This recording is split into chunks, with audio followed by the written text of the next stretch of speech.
Ladies and gentlemen, the Knucklehead Network proudly brings to you Knucklehead Comics, and on this episode, we have a very interesting comic book conversation with Batman, making the exception to his one rule of no killing. And today we have, as always, toe tags, Cap, aka Vic, and Cabs. Let's bring it to our correspondent, Cabs. Cabs, let us know something today. What is going on, everybody? Back from the COVID grave. That's actually a lie. Well, it wasn't that bad, and I'm thankful for that. Today we get to bash into Batman. It's funny, as much as fans as some of us are here, I won't speak for everybody. We love to freaking destroy Batman. And on today's episode, we really look into a topic that, may have been done before, but we're going to put that little knucklehead sprinkle on it. Our conversations are the conversations, and that is the end of the conversation. Does everybody agree? That's right. All right. So we're going to dig into Batman today, and we're going to see if him killing Joker is the right thing to break that rule. And I'm Cabs, and I love you. And yeah, I'll pass it on to Vic now. Oh, go ahead, Vic. I'm Vic. I don't love you, and pass it on the way. Very insightful. Lay. As you can see, I'm just for the occasion. I'm extra put this on, but ironically, you can also see that. And resolution is my mind resolution is probably going to be, you know how I feel about that whole crime and everything like that. Is essentially cut it off before it starts. And Batman does have this guy came in hot. This guy came in hot. Yeah, okay. Batman does have an honorable code, and I can appreciate the strength it takes to do it. But with somebody that's so strong-willed that can pretty much wield the Green Lantern ring, I figure he could also have the will to kill the Joker and then not do anything like that again until it's necessary. Don't act like you can't do something and then stop. Like, yo, you're a grown man. You know what you're doing. You know what I mean? Says the guy bearing the Punisher tattoo. Absolutely correct. Yeah. I can do this to. I can, of course, do it to my favorite character, because at the end of the day, he's really a psychopath with an excuse that is long gone already. You're 1,000 murders away from, like, dude, seriously, you're reaching a mass murder levels in Holocaust. Like, you get there. Yo, let went in for it. Yeah, how you doing, man? How you been? How was work, bro? Tell us who you are. He's like, I'm late. Go fuck yourself. And the Batman really needs to stop with the shit. Yeah. No. Honestly, I feel. No, I love it. I feel Keep he it does. going. But he pretty much allowed thousands of deaths by not killing one person. Yeah. Yeah. See, and that's what we're gonna get into. We're gonna get into the topic of discussion. It's like, I bring this up because here's the thing. He obviously has this code and this rule to not kill anybody for a specific reason, right? Mm-hmm. And I can only fathom the reason would be is because he doesn't want to enjoy it. When you're a man that's like that, mentally scarred, that you put on a bat to incite fear into villains and all that other stuff, you have a fear, like, you don't want to lose control because there's a rage in you that you lose into. And I can see the Joker sees that in him. And once he lets him lose control, the Joker's like, yo, I just unleashed the most ultimate weapon. And Batman is in on the joke. That's why he's like, I'm not going to let you get me to that point.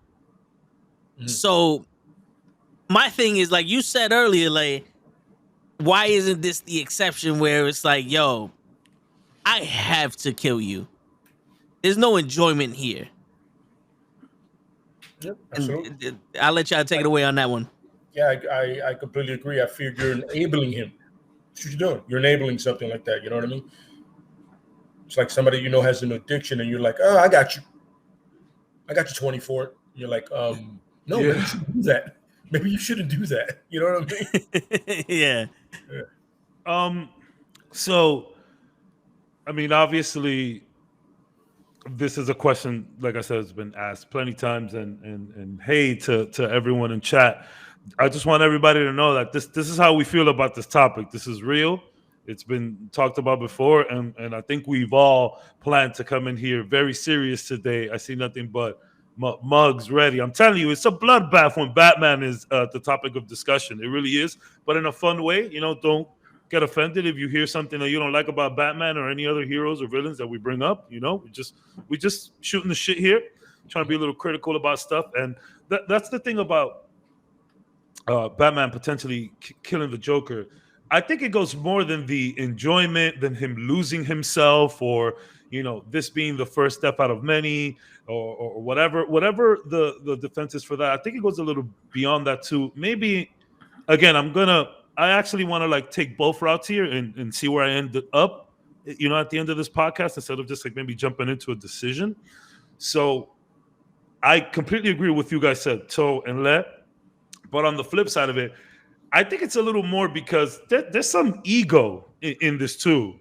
There's a lot of ego in this, where it's like, you also, by taking out the Joker, you also fulfill his wish. Like, he wants to get Batman to kill him. That's why he keeps trying it over and over and over again. And he keeps testing Batman like, bro, I know you won't do it. I know you won't. And like, he keeps doing these crazy things. It gets crazier and crazier and crazier every time, to the point where he's killed family members, friends, colleagues, you know what I mean, of Batman. And it's like, the ego definitely plays a factor into it. So I want to know, besides all of the stuff that you guys said, what do you feel about him not wanting to do it because he then fulfills the wish of the Joker to finally get him to do it? Do you guys ever explored that or thought about it? That's a very interesting thing. That's something I have not thought about. Because he gives him the W. Like Joker wins. And I mean, Bruce Wayne, a lot of ego there. I mean, some of it is a persona that he puts on to kind of hide the fact that he's Batman. But at the end of the day, this guy is the richest man like ever. So there is a lot of ego tied to it. And it's like, I think it goes beyond all of the personal shit. The physical, the mental, the psychological stuff. Yeah. Thank you. And yeah, he just doesn't want to give him the W. But the thing is, that's a non-winnable game for Batman. Because if he loses and kills the Joker, he gave in to what the Joker wants. But if he doesn't lose and doesn't kill the Joker, the Joker gets to kill anyone he wants. So the Joker's winning no matter what. Let's up the security in Gotham. That's what we really need to do. This guy escapes everything. No, but yeah, that's why I wanted to talk about it. It is a lose-lose for him. But that's the thing about this question. There is no winning, regardless of what he does. The most likely of outcomes, or the best of outcomes, so that the Joker can finally be stopped, is to kill him.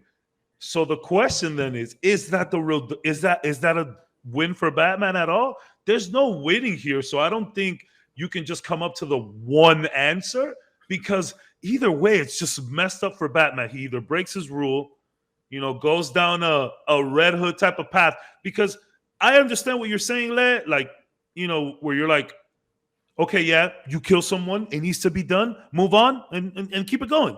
You're the Batman. You can stop yourself from killing other people. But it's like, there's always going to be another Joker. There's always going to be someone to test. I mean, Penguin has done some fucked up stuff. Two-Face has done some messed up stuff, So like, it's just such a two-way street here, Yeah. But I think the people there, it's not necessarily Batman's win or loss, it's Gotham's, the people, the innocents. Everybody walking down the street, having a regular life, and all of a sudden, this pasty-faced psychopath decides, I want to kill you today. Tuesday's a good day to murder somebody. That's a ritual thing, and you have the means to stop it, and I mean the means. Get it out. It's filthy rich. I mean, as wealthy as he is, it's easy. His skill alone, he won't. Just skill alone, he wouldn't need any of it, but he can still do it. I mean, he can literally track the guy anywhere, but for some reason, offered him is the thing. And I understand the ego part and not giving in to giving the Joker the win. You know, it's ego. It makes sense. You know what I mean? Yeah. Nobody wants to lose any kind of a game or any kind of thing, especially to somebody that you feel is not beneath you, but just wrong. You know, just like the way they are is wrong. You're like, you should never win. But the Joker wins a lot more than he needs to or should ever actually. You know what I mean? Yeah. You know what I'm saying? So it's a thing of two. One, let's get rid of all these henchmen in Gotham. Apparently somebody's employing them. Because there's a lot of henchmen. But don't get me wrong, Joker kills a lot of people, but so do his henchmen. And Penguins and Two-Faces, as you mentioned, Riddler. But two is you want to solve a problem. Sometimes you don't put a Band-Aid on it, you stitch it up so that one can heal permanently. You know what I mean? Yeah. And I'm not saying it's not going to be the next one and the other one and the other one, but if that one gets it, everybody's going to be like, well, if I go there, he's going to go there. You know what I mean? So it's kind of like a, you know. Yeah. Now, here's the thing, though. And I'll let Kat speak after this. My question now is, I get what you're saying, Lay. But now, when Batman goes, I don't kill because that would separate the criminals from me. And then he kills the Joker. Mm-hmm. Can he look himself in the face and not go, I'm not a criminal, I'm a hero, I'm a vigilante, I'm doing, Gotham, like I'm doing the right thing here. You know what I'm saying? Because to be able to look at yourself in the face at the end of the day is important. But then again, after what the Joker done already did to Jason Todd and Gordon's daughter, you know what I'm saying? Like after he did all that shit to him, it's like, how you look at yourself in the face with that too. But hindsight's 20/20, so it's like at that moment, I can see that being a moral dilemma for Batman. Mm-hmm. The question is, like you said before, can you deal with the continuous death? I get both sides. Believe me, I completely understand the other side of it. Yeah. But it's like you as a man that has every ability. Dad, you gotta lower your TV. You know what I mean? You have all that ability. Yeah. How do you live with yourself knowing what he's done to people? You know what I mean? As Jason Todd said it the best, I go, I'm your greatest failure. Why is that? Because you let him do it. You know what I mean? Well, and I'm telling you, that's why, like I said, I didn't want to come in here with just like a straight, like decision, because I do get both sides, and it's like, bro, how many people have suffered? You know what I'm saying? It's like, it's been Jason, it's been Tim, like you said, everybody, and the people of Gotham too. But it's like, again, they all do messed up stuff. That's my point. Like the Penguin, like, bro, Poison Ivy, even, she's not the worst. Even Catwoman's gotten a little dirty. Batman also has gotten a little dirty. Not like killing people, unless you want to go way back to when Batman used to walk around with a gun. Yes, there was a time that happened. It was kind of sick, actually. My man had like a little 6-shooter. It's hilarious. But it's just so, it could go either way, but like, all right. So like, all right. Jason Todd, Red Hood is literally Batman if he loses it. Like, do you want to see, like, can Batman, the question really is that, like I was saying, like, can Batman make that kill and move on? Or the man that we've accused of never leaving the alley, do you think he could kill someone and, not kill again? Or will he go down that path and make that decision another time to kill again and kill again? Like, that's the real question here. I honestly believe that once it's okay to, like, once he kills the Joker, he'll find a reason to kill Bane. He'll find a reason to kill the Riddler. He'll find a reason to kill anybody. You'll see him lick his knuckles. Yeah. He'll kill the Joker and Mad Blood. You just see him like thinking, like, you see, motherfucker, we know you want to do. I mean, it's funny. I was actually y'all ever seen I mean, I'm sure y'all seen all them Batman flicks. That old one, Under the Red Hood. Yes. So some people have their problems with that movie. I like it. It's been a minute. I saw some stuff while I was looking, some researching up and stuff. And like he says it there, but I was like, yo, I'm done to kill this guy. I want to kill him so bad. It's just this is my test. I can't kill him. If I kill him, I'm afraid of what I become. I don't think I can stop it. And on top of that, he fucking wins. Yes. Does he really win? Okay. He's going to keep killing people because he's going to keep killing people regardless. But that's not a win for him. The win for Joker is legit getting Batman to kill him. As weird as that sounds. Yeah. And it's from beyond the grave. Obviously he's going to be dead. So it's like, does that really count? But like, that's the thing. To me personally, I think it's just all about not letting them win. I don't think it's about Gotham. I don't think it's about looking in the mirror. I just think it's about, no, fuck you, Joker. I'm not killing you. If I got to keep pounding you for the rest of my days, that's what I'm going to do. But I'm going to keep locking your ass up. I'm going to keep trying to help you. I'm going to keep trying to rehabilitate you. And I think it's all woven into the fact that he just doesn't want Joker to win. Well, a big reason, sorry. But Cap, we haven't heard you talk. Like, I'm on pins and needles here. So I have a very, very strong opinion. My bad. The defense. No, you're good, bro. The defense. No. My personal shit, I'm gonna put aside. Oh. And I'm gonna stay this here. 100% Batman should not kill the Joker. And the reason I'm saying that is because the Joker's ability to get out of Arkham Asylum and kill whoever he wants is not the fault of Batman. Yes. It is the fault of Gotham City itself. It is the fault of the police station and the policing. It is the fault of the criminal lawyers, the criminal justice system, the courts. This man does not belong in Arkham Asylum for the criminally insane. This man belongs in a fucking box buried underneath Gotham's biggest fucking jail cell with poured cement in there somewhere. Batman, so here's the thing. This is how I look at it. Batman works with the cops, right? He's a vigilante. He's the reach for the cops when the long arm of the law can only go but so far. He's the reach for them.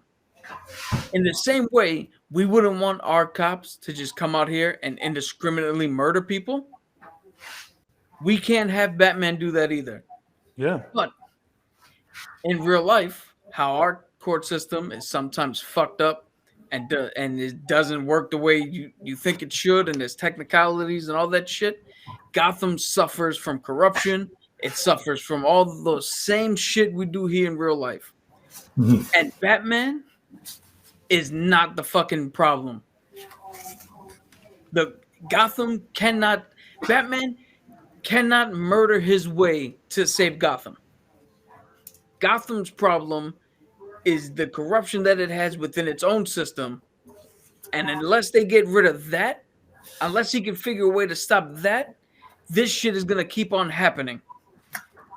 And to be completely honest, Jason Todd, you brought up, he's the Batman that kills. Yeah, basically. He hasn't killed the Joker. He hasn't killed Riddler. He hasn't killed Penguin. He has done fuck all.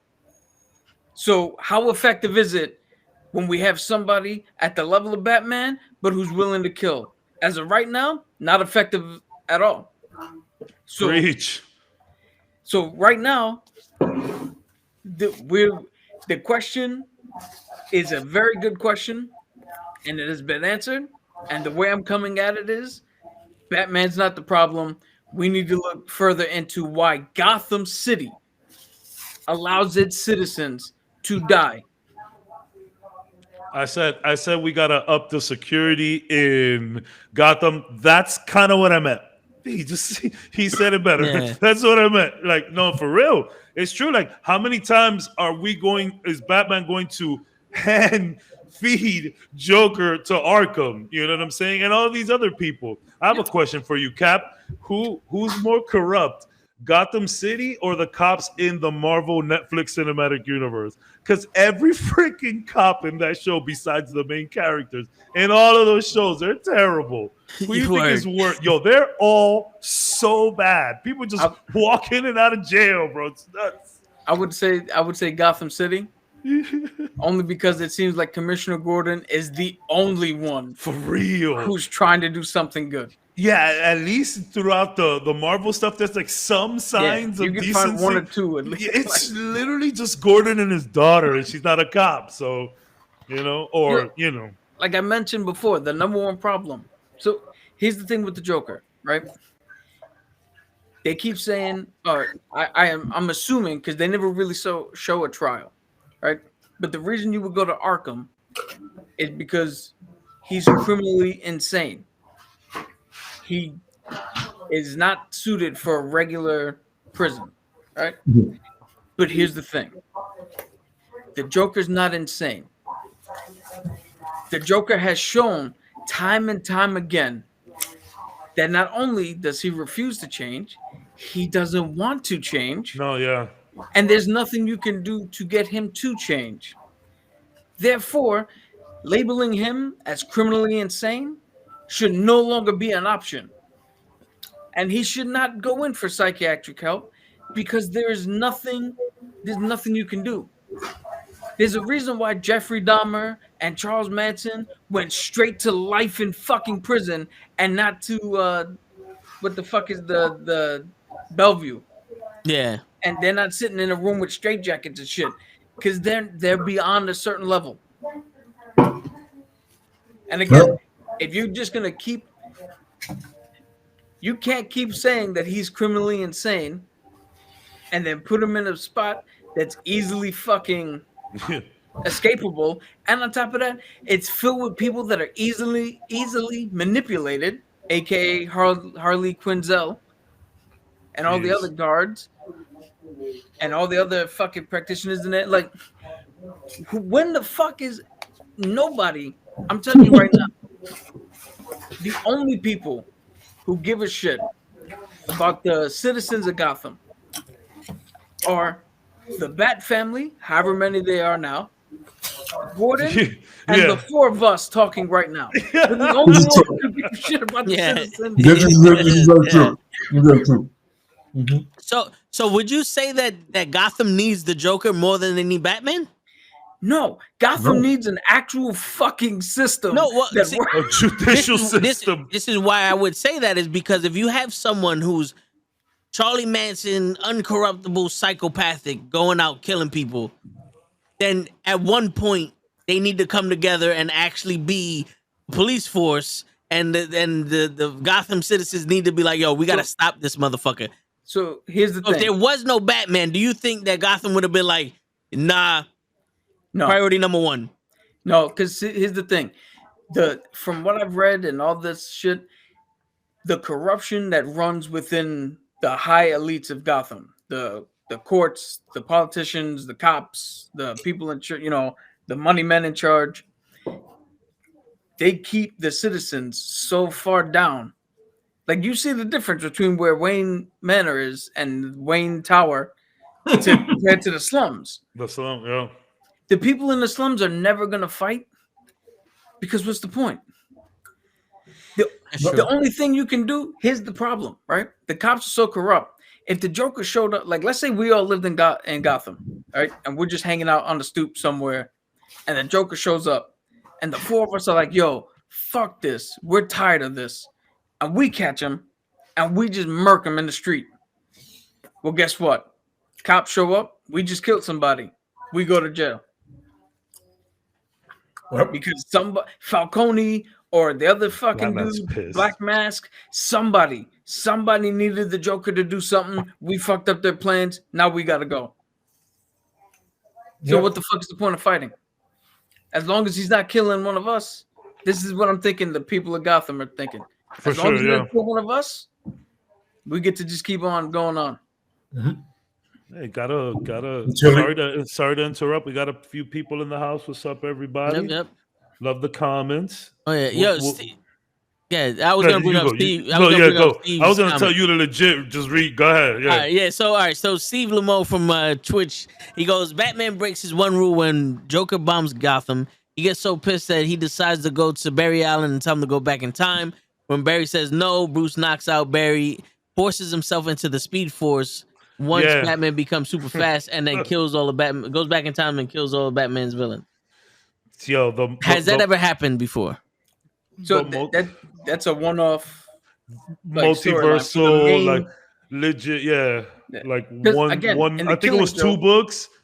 Killing Joke is incredible. Yeah, and the Killing Joke, Batman seemingly kills the Joker at the end of that. Yeah, so one-off stories, one thing. But no one really no one really like confirmed it in Killing Joke, but I mean, it's kind of obvious, you know. That's the insinuation. He did do it.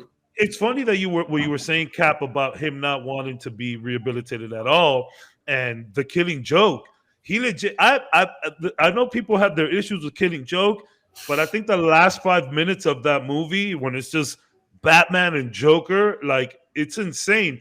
Like Joker literally looks at him and he's like, "Yo, Bats, like, yo, my dude, stop. Like, it's not gonna work. Yo, put me down." Or I'm gonna keep doing this, yo. Like, you think you're gonna rehabilitate me? Look at me, bro. And then he says the funniest dad joke you ever heard in your life, and actually makes Batman laugh. And then fade to black, and you only hear Batman laughing after a point. So like he takes him out, son. Yep. He takes him out. So there's a bunch of different one-offs that they do that. Okay, speaking of one-offs, what happened the time? Okay, go. So because I was just reading something to make sure that I remembered correctly. So you guys were talking about what happens if Batman does kill the Joker. Yeah. The Batman Who Laughs comes from a universe where the Joker kills almost all the Bat family, and Bruce says, "Fuck it," kills him, and that's the result of it. So is that story? That's because the Joker had his gas in him. Like he said, "Oh, if he kills me, the gas is gonna go off." Like the gas literally went off once he broke his neck. Like there was this is how the Joker thinks. Because if I'm dying, everybody's coming with everybody's me. Everybody's coming with me. And it turns Batman so mad that he becomes that Batman. Yeah. By the way, I highly recommend reading that. It goes places that you will never imagine, and it's dope. And I guarantee you, not all that madness was from the Joker talks. Oh no. Let's be very clear about this. And we've said this before. I mean, I think it was maybe our 3rd podcast. Yeah, early. Batman has never been with us. He's not been with us once his parents were killed. Yeah, he's cool and collective, and he's like the coolest dude in the Justice League. He is absolute batshit insane. All puns intended. Some real Christian Bale. Yeah, he is not with us. Psychos, I heard that the Batman Who Laughs was actually when the Joker died, his spirit went into Batman and corrupted the Batman. Oh, was that like a different version of the Batman Who Laughs, or they might have retconned it? Who knows? Because they retcon everything, but that wasn't the original. No, it could have been something of that's the way it was interpreted by somebody else's eyes. Yeah, you know what I mean. But in reality, it was just he just said, "Yo, he snaps my neck. The gas gets released because he had to put in him." But there's also it's classic Joker in every sense of the word. It's what he does. Yeah, there's also a story where the Batman Who Laughs makes more people like him. So you get the Shazam Who Laughs, the Wonder Woman Who Laughs, the Robins Who Laughs. That could be an offshoot of that, maybe. Mm-hmm. I haven't read that whole run yet. Oh, and what's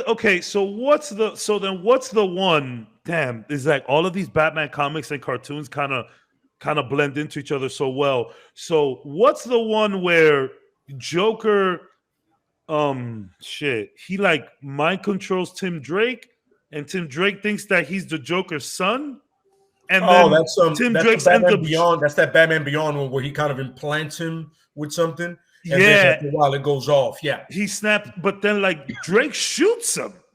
Yeah, and it's again, it's a little ambiguous, but like it's said that Tim essentially kills him, hits him with a little bang thing right there in the middle. I forget where that cartoon is from, but that was a Batman good. Beyond the That was a Revenge of good the Joker, one. I believe. Batman Yeah, Beyond the okay. Revenge of the Joker. That was a good one too. And it's funny though, because at the end of it, Terry does a great thing. Terry McGinnis, everybody's Batman Beyond. I hope you know this. If you don't, wrong podcast. he eventually just starts fucking with the Joker, like, yo, that's what it is. You've never made Batman laugh. That's what kills you about it. You can never, and it's a really PG way of saying it, you know, like, but in reality, we all know is that the Joker can never get Batman and kill him. Well, our ultimate subject, what we're talking about, is like, yo, I can never push that threshold. He doesn't do it. You know what I mean? But in their version is, oh, you can't make him laugh. You know what I mean? Oh, you're not really funny. I see what you're saying. I see what you're saying. Yeah. Give me a second. Let me refill the water. No problem. There's also a storyline, I believe, where there was some sort of like new Joker, and everybody's trying to figure out who it was, and it just turned out to be Robin. It just turned out to be Dick. Yeah, it was Dick. Yeah. Then there's He went insane. There's one that came out, right, that it was trying but didn't do it. Kind of clever on like, yo, the origin of Joker, because at the end of the day, three Jokers show up in Gotham, right? 3 different ones. You have the gangster, you have the psychopath, and then you have, I forgot what the other one is. I think just like the Clown Prince. Yeah. The point is, one is making the other ones. You know what I mean? Like there's a Joker making Jokers, right? And at one point, you don't know who's who. And then at the end of the whole thing, they allude to the Joker's origin, but they never nail it down. Talking about the old Joker had a family. He has a son that they like Batman and the Gordon and everybody. It's funny. Batman and Commissioner Gordon are efficient when they want to be. Let's remember this. Yeah. When they want to be efficient, they can't. So they take him out. They move him away. It was like, oh, he'll never find you. And it was like, oh. And then at the end, it was like, oh, I've never asked this. What's his real name? That's it. That's how they ended. They were about to tell you his real name, and they don't say it. You know what I mean? So his real name that's one of those things where you kind of start to understand Fisk. where he's coming from. Right? Well, we all know his name is Arthur Fleck. Oh yeah, but the man depends on who you ask. Yeah, there's like two other names. Mm-hmm. But yes, I mean, so okay. Let me say who's the Joker in the Joker movie with Joaquin Phoenix? It's Arthur. That's Arthur Fleck. Okay. Yo, so that's just one of those things where you have a character who there is no origin for. Correct. So you can literally make up anything. Mm-hmm. So we can look at that as, oh, this is the story I heard about the Joker, and it's this dude, and this is what happened to him. And then you get Jared Leto, and somebody's like, nah, I thought the Joker was like a juggalo princess dude. Like, you can literally go whichever way you want. That's kind of what it's like that Bible story. You add your little thing to it, and like, yo, this is what I heard about him. It goes, oh, okay, I heard this. That's kind of what Heath Ledger. It's kind of what Heath Ledger does with his scars. Yeah, where he just has like a different story every time. Yeah, and that was a fun little you know, a nod. You're never gonna know. You're never gonna know. Even when the Joker hired me, who have you ever met him? No. Then how the fuck did he hire you? Yeah, you never met the guy, but you're working for him. What kind of telemarketing shit is this? Yo, you know what's crazy? There are coins and shit. In the Batman animated series, they actually made mention to the henchman, and there is a guy going around seeing that people are down on their luck because of they're living in the ghetto, and Batman doesn't go there. You know, like he's only concerned with the major bad guys and all the other shit. The Batman doesn't go there. Police barely goes there, and they're like, "Yo, you want to make quick money? Come be the henchman over here." And people are like, "Hey, fuck it, man. I gotta feed my kids somehow." So there's a lot of henchmen that are just there to make some kind of money to feed them, their family and shit. And all of these universes, there's more henchmen than like regular people. Yeah, there is. Yeah. And regular employed people. Yeah. But the funny thing is, this is a good throwback to what Toe once said about if I would have won, I would rather have Bruce Wayne than Batman, because Bruce Wayne going into the ghetto and show kids how to make money, put the money where the money belongs, and make it progress that way. And once you said that, I was like, yo, That's a very good point. Going back to that, you know what I mean? But the thing is, when someone like him does it, like he's more Batman than anybody else, so he's gonna get lost in his Batman-ish shit and forget about things. He does that shit all the time. Like, I miss your birthday. Some people were caught in an elevator with acid. Nice throwback to Batman Forever. You know what I'm saying? So, gotta save him. You know what I mean? I can see him right now, like right now before he gets to Damian, he's sitting there, empty fucking Batcave. Bruce Wayne goes down and helps out at like a local YMCA or some shit. And he's like, any one of these boys don't have a family? And the lady's just looking at him like, what? Said, Like, no, it's not what you think. I'm just going to torture him for life and fucking make him fight crime. I'm going to scar him with the stuff he's going to see after I train him. You imagine the stuff that Robins have seen, like the carnage. Not the cool innocent shit. Like, you know, like, like think about it, like a Joker, after the Joker is murdered people and they show up there on some, you realize I'm like 10, right? I'm fucked after this. Just throw it out there, Bruce. Go ahead, Cap. I could see right now that being like a skit, just like that. Mm-hmm. Show up to a gruesome thing that the Penguin's men killed a whole bunch of people. And the dude, like Robin's like, the new Robin's like, I'm 10, right? And I'm looking at this, and Batman just looks at him and goes, my parents died in the alley when I was 6 years old. I haven't been a kid since I was 6. That's not what I'm saying, bro. What I would love to see is like a regular morning with the Batmans. Like they're just all sitting at the table, and Bruce is like, hand me the milk. It's like, we're all having breakfast. You don't need to do the voice. No, I picture Robin. Here's the milk, bro. Just none of us here are criminals. Whatever you want, man. You pay the bills. Just ask for the milk. I picture Robin doing moonsaults. Where are the eggs? Yeah, that's what I'm saying. I picture Robin doing moonsaults like Michelangelo and fucking Teenage Mutant Ninja Turtles 2. He's like, he just fucks up. He just do 10 backflips. That's what we need. I feel like we need another kind of zany, loopy, kind of campy Batman. I feel like that's a primetime TV show. Like, the Waynes. Like meet the Waynes, the Waynes, but like for real. And it's just these people like living their normal lives. And whenever they do like superhero stuff, they just like cut back, and now superhero stuff. And we never see it. And then they just come back like beat up after a regular night. Like, hey man, I told you to tie your fucking shoes. That way shit. That would be hysterical. Dude, that'd be awesome. The bat signal goes off. And then the next thing, they just come back and they're all like, fucking, did Clayface get bigger? We see no crime fighting whatsoever. Just fucking Batman pulling up to fucking drop the kids off at school. It's just like mask, but then he has like a white beater and just sweats under. He's just like, go. So people just like see this and shit. It's like, go. And it's like miserable for everybody. That shit would be a 10 out of 10 show, bro. Yeah, that would be. Like, you know how they have the after credit scene? They're just in the Batmobile in regular gear, just having like casual conversation. Like, why are we sitting in here? You have a million cars. Why are we in this car? And one of them's eating fries. Like that. One is eating fries.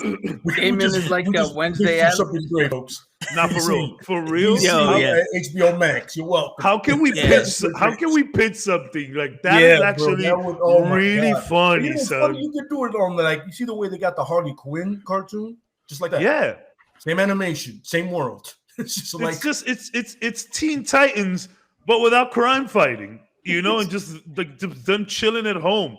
Like it's kind of like what is that show that Bill Burr does? The F Family. F is for Family. F is for Family. Some shit like that, but with the Waynes. That shit is hilarious. Yeah, I'm gonna cut this video and I'm gonna put it on Twitter and I'm gonna at DC and see what the fuck they say. And it's funny, and like you have that one family member that shows up once in a while and just crashes. That's Jason. Yeah. He just shows up and goes, listen, I'm on the run. He just shows up and just out of nowhere.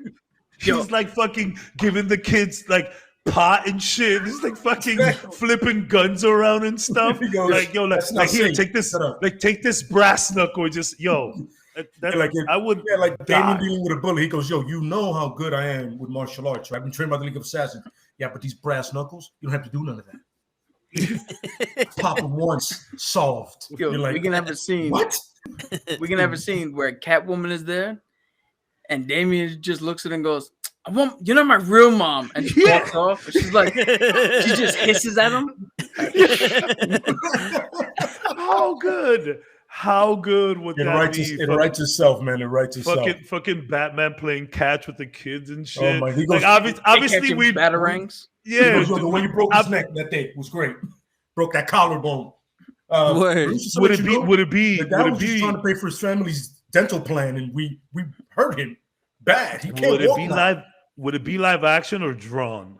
I would prefer live action, bro. That would be cool. I kind of prefer live action. On some WandaVision shit. Exactly. Yes. That's what I was thinking. And when you said Jason Todd, I was thinking of Pietro in WandaVision. Like just shows up out of nowhere, like in the middle of the night, and it's just like Tim and fucking Damien are just like playing games, and just fucking Todd just walks in, like bottle of Jack Daniels or something, just like shut up. It just keeps walking. Yo, that shit would be really funny, actually. God. But if it isn't live action, I would like it drawn in like the style of Family Guy. Just real goofy. I want it real goofy, bro. Like even Teen Titan-ish almost. That should be funny, bro. That's hilarious. We're way off a topic, but for all the good reasons. But I'd definitely be a fan of that. You know what I'm saying? No, for that would be dope. All right, so I got a question for you guys. Now, in my opinion, this is what makes Batman and in some cases Spider-Man, because they're similar, but we could talk about that. Like one of the most interesting characters because of this dynamic with him and the Joker. Right now, what other real quick? What other superheroes or the heroes in comics has this dynamic with a bad guy and a good guy where they're both like two different sides of each of the coin? Well, before you go, Cap, one thing that I will say is that fuck, man, it's a hard, task to go after. It's a hard show to follow because, man, I would say when it comes to whole villain libraries, like, dude, Batman got some bangers in there. You could even move Joker aside and keep him for like reserves, and like you still got some pretty badass people. But like, Cap, what were you gonna say in terms of like a similar situation? So what I was gonna say is that there's plenty of rivalries. Superhero A has their main villain X, the rivals. Shit. So like Spider-Man and Green Goblin. All right, that's probably the closest you get to Batman and Joker. But I would say, yeah, none of them reached that level that Bruce and the Joker have. There's a completely different psychology. Yeah. To where like Norman and Peter, they knew each other. They had somewhat of like a father-son relationship, all that blah, blah, blah. But they've never, at a certain point, even Peter Parker's like, all right, this motherfucker's bad. So whenever he shows up, I got to put him down. There's no, who gives a shit now? He threw Gwen Stacy off a fucking bridge. This motherfucker, every time I see him, I'm whooping his ass. Yeah, for real. We're like Batman and the Joker. Yeah. Batman and the Joker, they can constantly sit. They're almost like Professor X and Magneto. Yeah. They could sit down and have a game of fucking chess and just bullshit for 4 hours and not even notice. Yeah. Where I don't think any other superhero and their main villain have reached that level yet. Okay. So in contrast to what you were saying where Spider-Man is like, well, fuck it, I'm going to have to put Green Goblin down. He's bad. Like, it's almost like I don't want to, but I have to. Well, but Batman is like, I want to, but I just can't. Like, I can't let myself get this. There's a slight difference because Spider-Man doesn't really kill. He's not going to kill Green Goblin. Well, good, but very easily. Good, but he's not going to. Strong man. Yeah. The difference is, again, it's the level. Like when Green Goblin shows up, everybody who's reading it, everybody who's in the panels turns around and goes, shit, we got to deal with this dude. And Spider-Man handles it. When the Joker shows up, it's almost like, what the fuck now? Yeah. Like half the people reading it are like, what the fuck now? The other half are like, oh, what is he gonna do now? And then the people in like, there's such a different feel when the Joker shows up. That's why you could do you can do the movie with Joaquin Phoenix about the Joker. You cannot do the movie with Norman Osborn and the Green Goblin like that. I don't think there's any other villain. Probably Magneto. No, not even Magneto. Because Magneto has a legitimate reason for him to be the way he is. True. Absolutely, yeah. Where Joker's just fucking batshit. Yeah. No, so no like, pun intended. Like the Arthur Fleck shit was a little bit of, I think they were going for a little bit of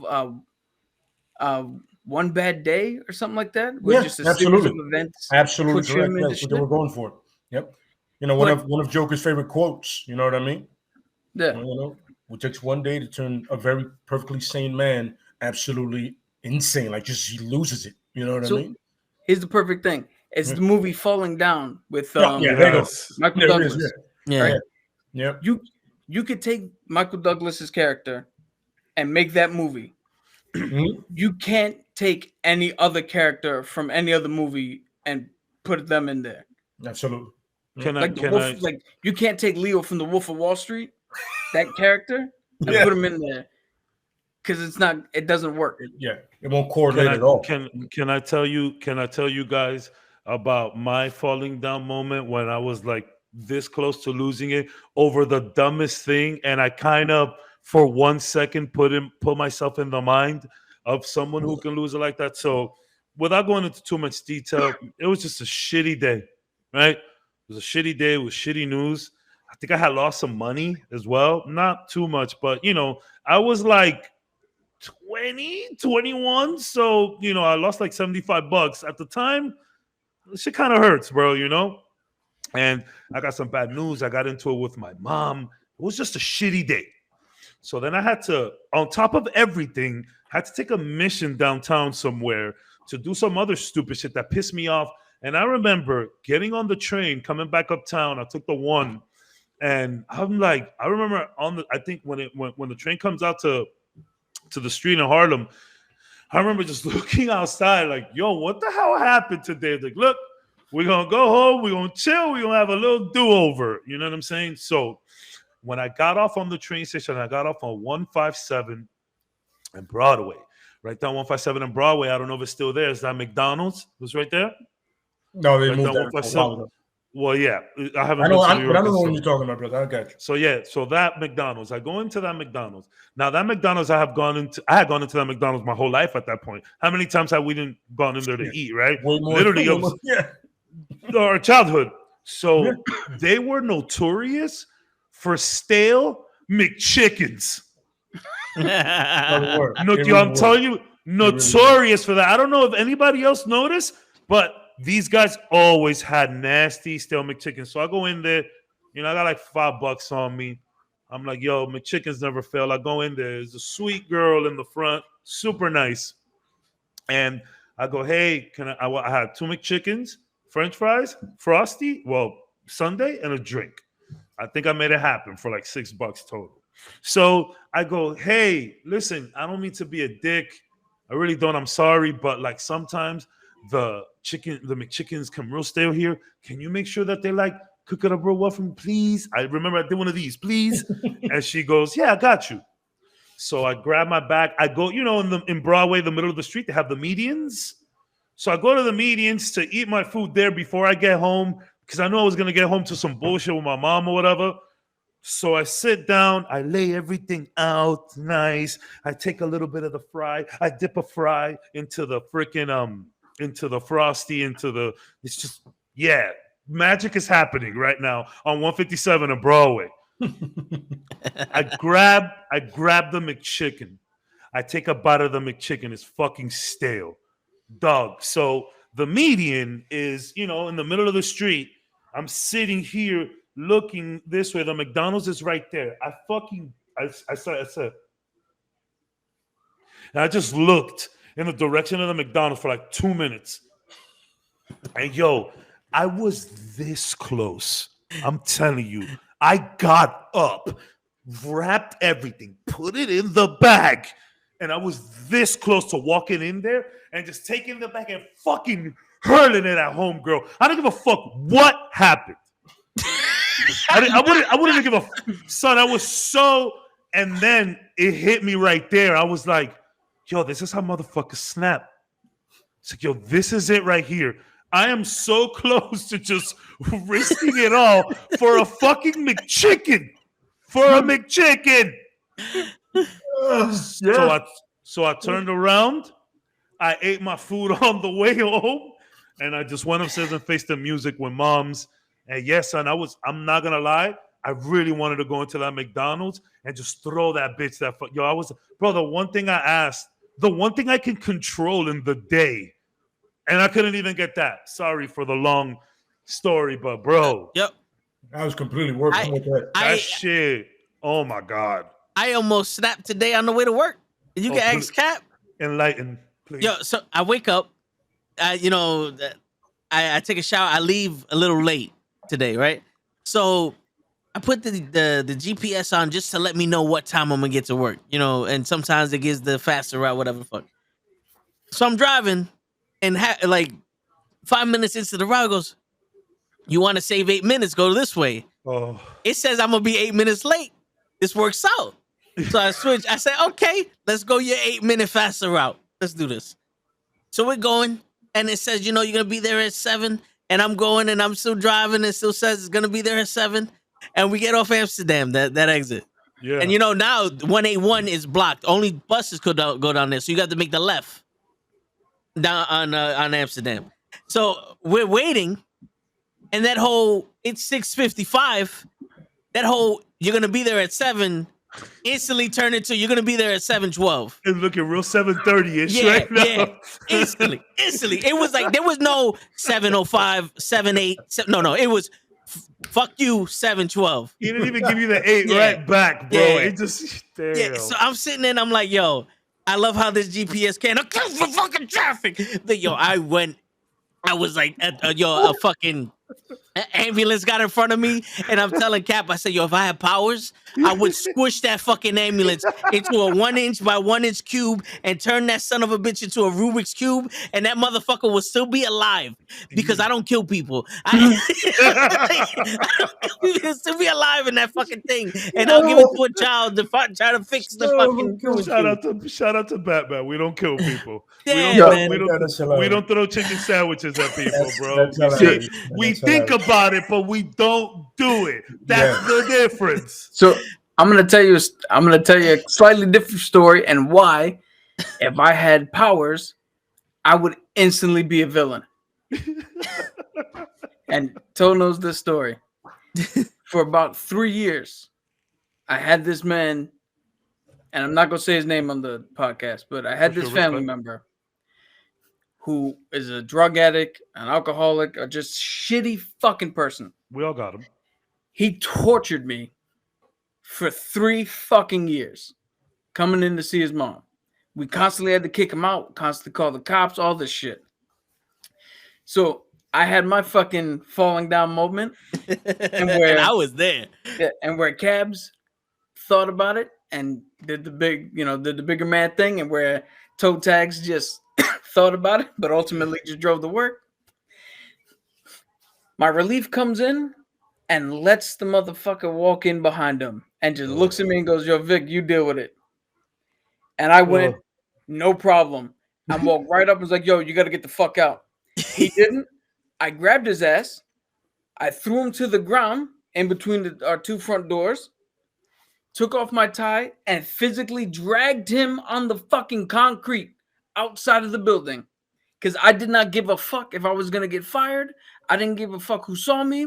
And if he would have got up, I would have beat his ass fucking permanently. Don't call the ambulance to put him in the hospital. Permanent fucking morgue. I love the tie. Yeah, I love the tie. My man said, no, because when I went to go grab him, he grabbed at the tie. So I took it off. Oh, okay. So of course. I took it off and threw it and physically dragged his ass. And the thing out is, of the fucking building. I'm That's sitting in the so lobby. good. That's so And funny. while he's doing, I'm just looking at other people like, I wish one of y'all motherfuckers was trying to stop him. Like I'm just ready. sitting there like, I'm ready. yeah. Yo, I'm ready. And the thing was, if anybody would have asked me, that dude jumped backwards into the wall by himself and like stuck his leg out and just started crawling out of the building. I didn't see Cap touch him not once. Like my man put on the act and fucked himself up. nah. You know what I'm saying? Like I'm a material witness in this case, and I saw this man fuck himself up. His tie, sir, his tie is still around his neck. That's not his tie. He took that off, and I don't know what he did. Yo, a month before that incident, there was another small incident, and I'm no lie whatsoever. Flaka, I'm gonna read your shit soon. Give me a sec. He wasn't listening, and the entire rehab department came out, not to get him, to stop me. They put a bunch of women in front of me in hopes that I wouldn't like act aggressive towards them. Of course, yeah. And then the men behind them all stopping me while somebody else took this man outside of the building. Damn. So Sounds like fun times. no, Yo. so I'm full on. If we get powers tomorrow, yo, don't call me Cap, call me Dr. Doom. I'm fucking wrecking shit. You see see now I have we'll read the comments, the Flocka's comment after this real quick thing. See where Vic's already like I'm a villain. I have to be Batman because there was one incident where my supervisor just ticked me off because sometimes they don't talk to you the way they're supposed to. Absolutely. And it was just me and the supervisor, and something was said, and I turned around, I was like, yeah, but you're not my fucking mother. And then boom, I snapped. I snapped. And I'm like screaming at my supervisor to the point where someone inside of me was like, yo, bro, calm down. Yeah. You can't do this. And money is good. Yeah, and Krills and another coworker opened up the door, and you can ask Krills. I turned around like I was Jason. I said, no, get the fuck out of here. And I picked up all the boxes and threw it at him. He didn't even get in the room. I just threw it at him. I said, get the fuck out of here. And I went back to screaming at this person. The Krills just turned around and leave. Yeah, he just did that. All right. And he left. That's classic Krills, bro. Yeah. Classic Krills. Bro. Said, all right. Left. Classic Krills, bro. Yo, I was screaming at this person so bad that in the middle of my scream, I had to stop and apologize. I said, listen, my bad. I'm sorry. This should have never happened. But believe me, it can. Don't do this shit no more. Yeah. I can't. I'm like, I can't hold myself back. I can't stop myself. This is the thing. If I would have just one little whack, it would have been over. We would have been doing this podcast from jail. Like I'd have been like Shine right now on the phone. Motherfuckers be in jail with mad shit to do, bro. Yeah, like it's one of those. Like I want to do it, but I know it's not gonna stop it. Just you. Can I ask you a question? Is the supervisor still there? Yeah. You guys like hashed it out. You guys are good. Yeah, because we had our little spats a couple times, but that one was just okay. That was the equivalent of I'm serious, but without no hands being put on. Well, you can at work, but on the contrary, so La Flaca goes, get this. I've snapped at work. I threw one of the nurses on a patient. She grabbed my arm like I was a child. That was a couple months ago. So you're fucking arm flipping people to fucking patients, fucking it man. Sorry, I've been playing a lot. I've been watching my friend play a lot of Sifu, and then obviously we back you up. Like that's the one thing you do not tolerate at the job. Hands. Yeah. Hands is a different story. So I have that problem. I had that problem in my latest job where it's like, sometimes people don't know how to talk to people. And me, I got a child. You feel me? As much as I want to pop off and blow up, as much as I say, fuck a job. Nah, that's not true. Yeah. That's not true. I get mad. But like what I do tell a lot of people is like, yo, I know we're working in these fancy buildings, and you motherfuckers got their ties on and they nice shoes, but a lot of these dudes from the straight hood, like they're only dressed up like this because it's the dress code. Like don't disrespect anybody at the job because you really don't know a motherfucking situation. Like it's one thing to try someone on your block or on your street and you know who they are and you got the balls to do it or not. But like at the job, like a lot of people just go to the job and make the money and are cordial. They're not really friendly. They're not doing the Instagram switching accounts and all of that.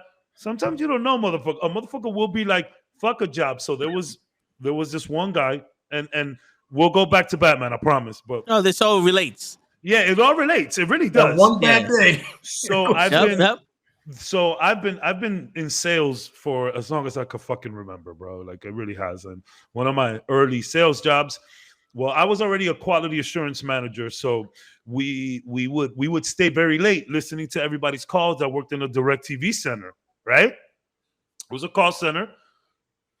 Ghetto. I'm just gonna say it. Ghetto as hell. So there was this one guy there. I forget his name. To be honest, I'm glad I don't want to say his name because he may be on the run. I don't know. So it was a late evening. The floor was really bad. Nobody was selling shit. I remember that. So tensions were high. So this one dude orders a pizza and he has the pizza on his desk. This man that I don't want to say his name, we'll call him T. T comes up and T was in there. Get this. T was in there to pay child support. So T's check. T has so many children and problems with child support and all of that. His literal entire check went for that. He was literally just in there to not get arrested. I'm not even lying to you. This guy had a troubled past, but we were an equal opportunity place. Hey, we'll welcome you in as long as you know how to use a computer. So pizza comes down. They open it up. T goes, hey, yo, can I get a slice? But he looks back and goes, how about you suck my dick? And my job was to walk up and down and see what people are doing and listen to calls and make sure that people are selling correctly. So I knew T because I knew everybody and I had to listen to everybody's calls. So I had time to speak to people. I know who T was, and T's cousin worked with me in my department. So I knew all about this guy. So when I heard that, I said, what? And it took T. And the guy says it, why would you suck my dick? And immediately goes back to his pizza. It took T 5 seconds to snap. And he just, bip, bip, bip, bip, bip, bip. I swear to God, I don't know if it was 15 punches or 2. All I know is that it was quick. Pop, pop, pop, pop, pop. Yo. So one of the managers goes up and he's like, yo, he's bleeding. We got to get him out. Yo, split him. Like it was bad. Dude is leaking. So you got to get him off the floor. So then I didn't know what to do. I put him in my office where we worked at. So I get him a tissue, and buddy, he's snapping back to it. And he's like, yo, dog, he got me good. I'm like, yeah, dog, he got you pretty good. I'm like, what the fuck was that? But it's like, so like, and we all had to dress decent at least in there and shit. So it's like, man, don't let these jobs fool you. Don't let these uniforms fool you. You gotta A, talk to people correctly, and B, not put your hands on people. Son, like that's a real quick recipe to get the 2-piece, bro. For real. All right. Word. 100%. Can't. Like you kill anybody at work? No. It was funny because I would say about 2 weeks ago, right? Like these kids come in, but the worst part is when an adult's an idiot, right? So same thing, have your mask on. I'll take your temperature, right? You come in. God. That shit is not difficult, right? Those 2 steps, everybody understands, right? It's pretty easy. Yep. So if you don't have one, we can provide you with one. Once again, you don't have to do anything except this, like show me your wrist and you're good, your money.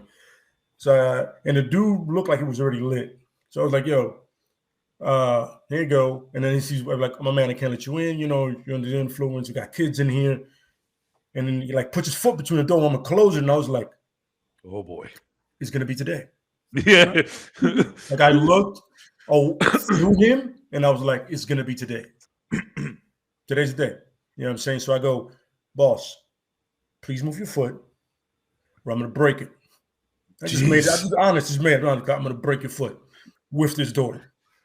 And he goes, no, you won't. So I pull the door open and I'm about to pull it towards me. And then the janitor comes and goes, chill. I was like, what? What?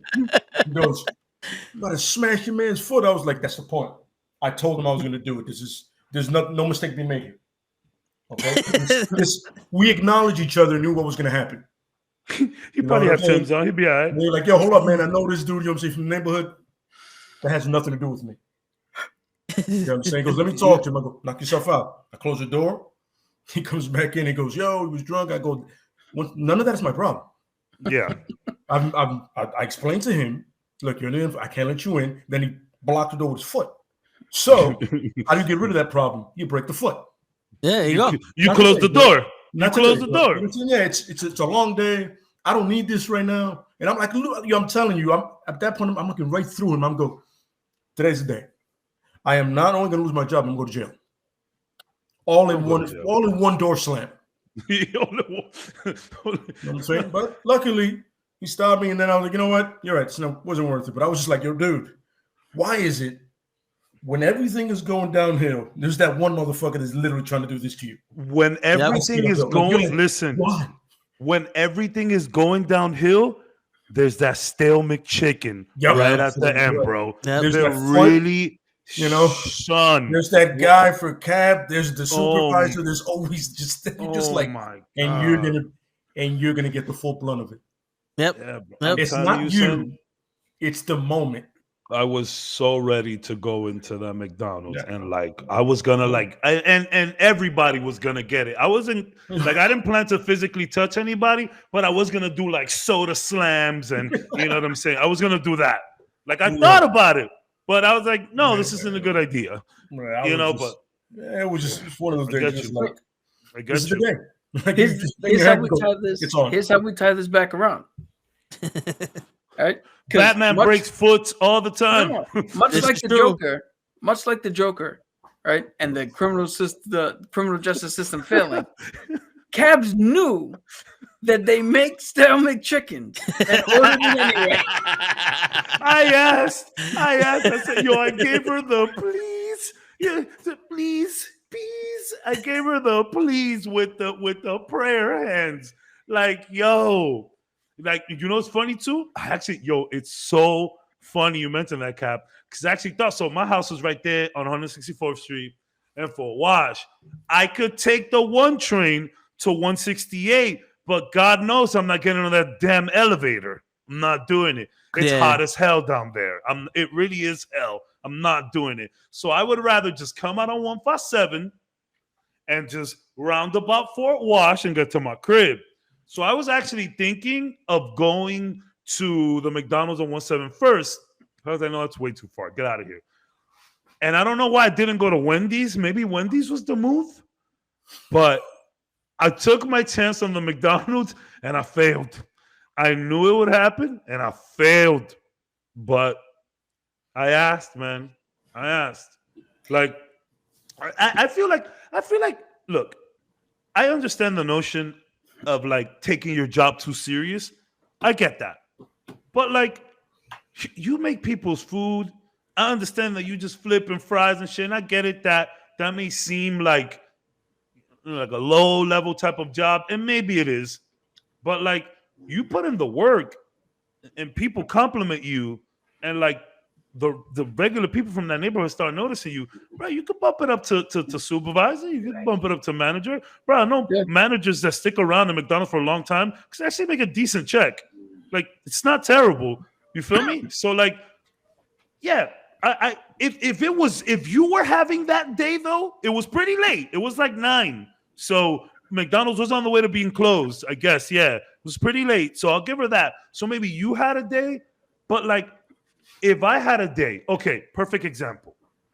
I went to go and get a chicken club sandwich here in Publix. Publix is like the supermarket down here. I'm pretty sure you've heard it. I have a story about Publix. Well, Publix gets real ratchet here, but some of them are nice, right? And they have an incredible chicken sandwich. The chicken tender sandwich at Publix is fantastic. It's not much, but it's just really good for some strange reason. Anyways, I'll be right back, guys. I pull into the Publix pretty late. Now, this is a popular sandwich. Everybody gets it, and when they ask for it, you got to get the chicken tender from somewhere and whatever. So I go in. It's Publix closes at 10. It's like 9:45. I just got off work at the T-Mobile. I'm walking. I pass by the Publix. I go in there and I'm like, there's one dude in the back. In the deli, all of the cold cuts have been put away. They're wrapping shit in plastic. They're getting ready.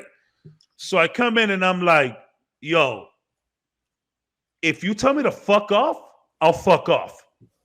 But I was wondering if you have any chicken tender sub shit back there. Just make me a quick chicken tender, bro, please. He goes, you know what? I do want to tell you that.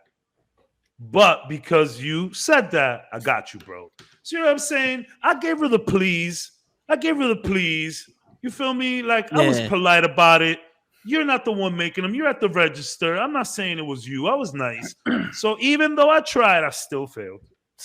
And that's when I was about. But that's it. That's it. Because if I would have gone in there and not said anything and gotten my stale sandwich, that's on me.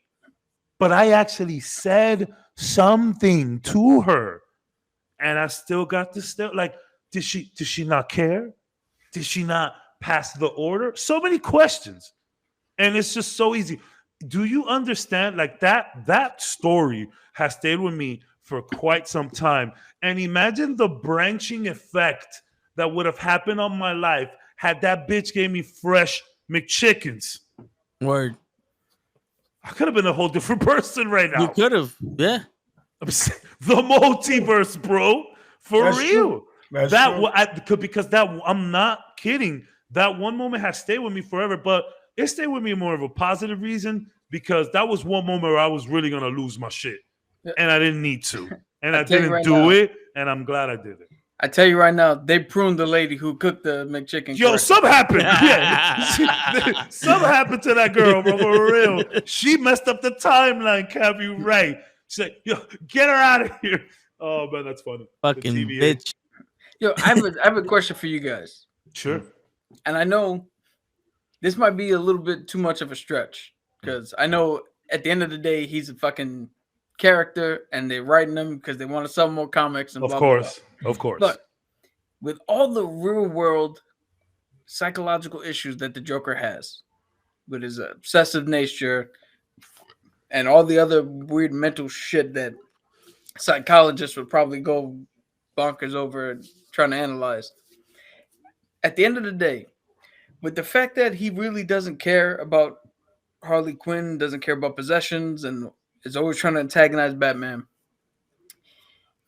do you think that he's actually suicidal and just fixated on Batman as his method? Because here in the real world, some people, when they get like that, they figure suicide by cop. Yeah. And they just antagonize a cop until they get shot. Yeah. And I mean that's probably gonna be the closest in real world analysis, psychoanalysis, or like yeah.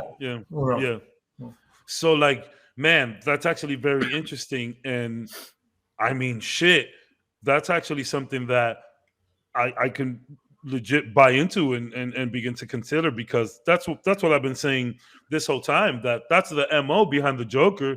He's trying to get him to kill him, and it's like you said, like some people look for the method, and as long as someone else does it for them, they don't see it as a suicide. It's maybe like a coping method that he has, and it makes sense because doesn't he doesn't want anybody to kill Batman but him.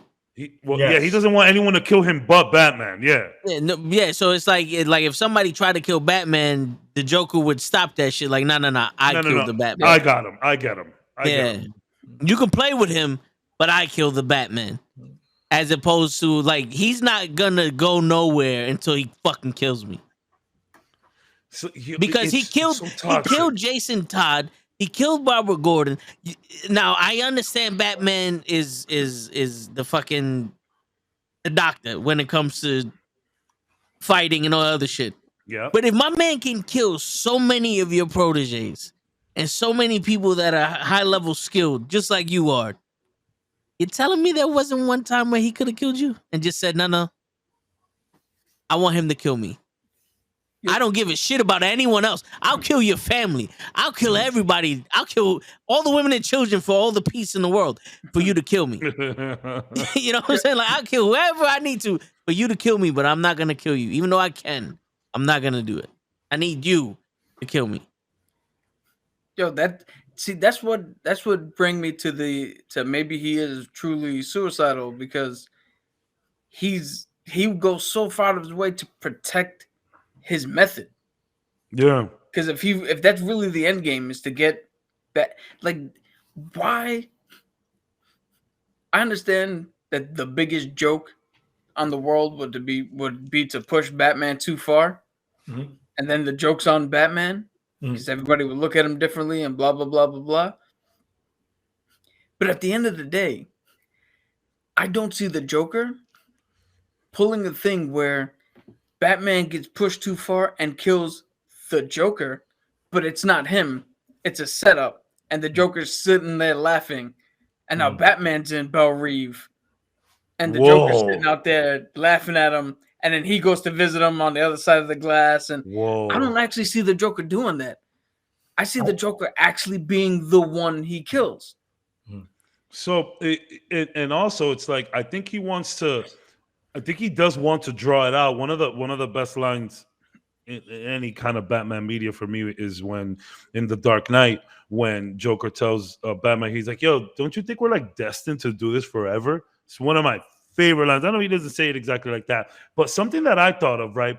You guys ever seen that movie Bully with Tom Arnold and Rick Moranis? I think, is it Rick Moranis? Yeah. So it's a I think Rick Moranis is being bullied. He's young Rick Moranis, and it's Tom Arnold, the other bully, and like they show them from kids all the way to adults. Tom Arnold has been bullying him his whole life.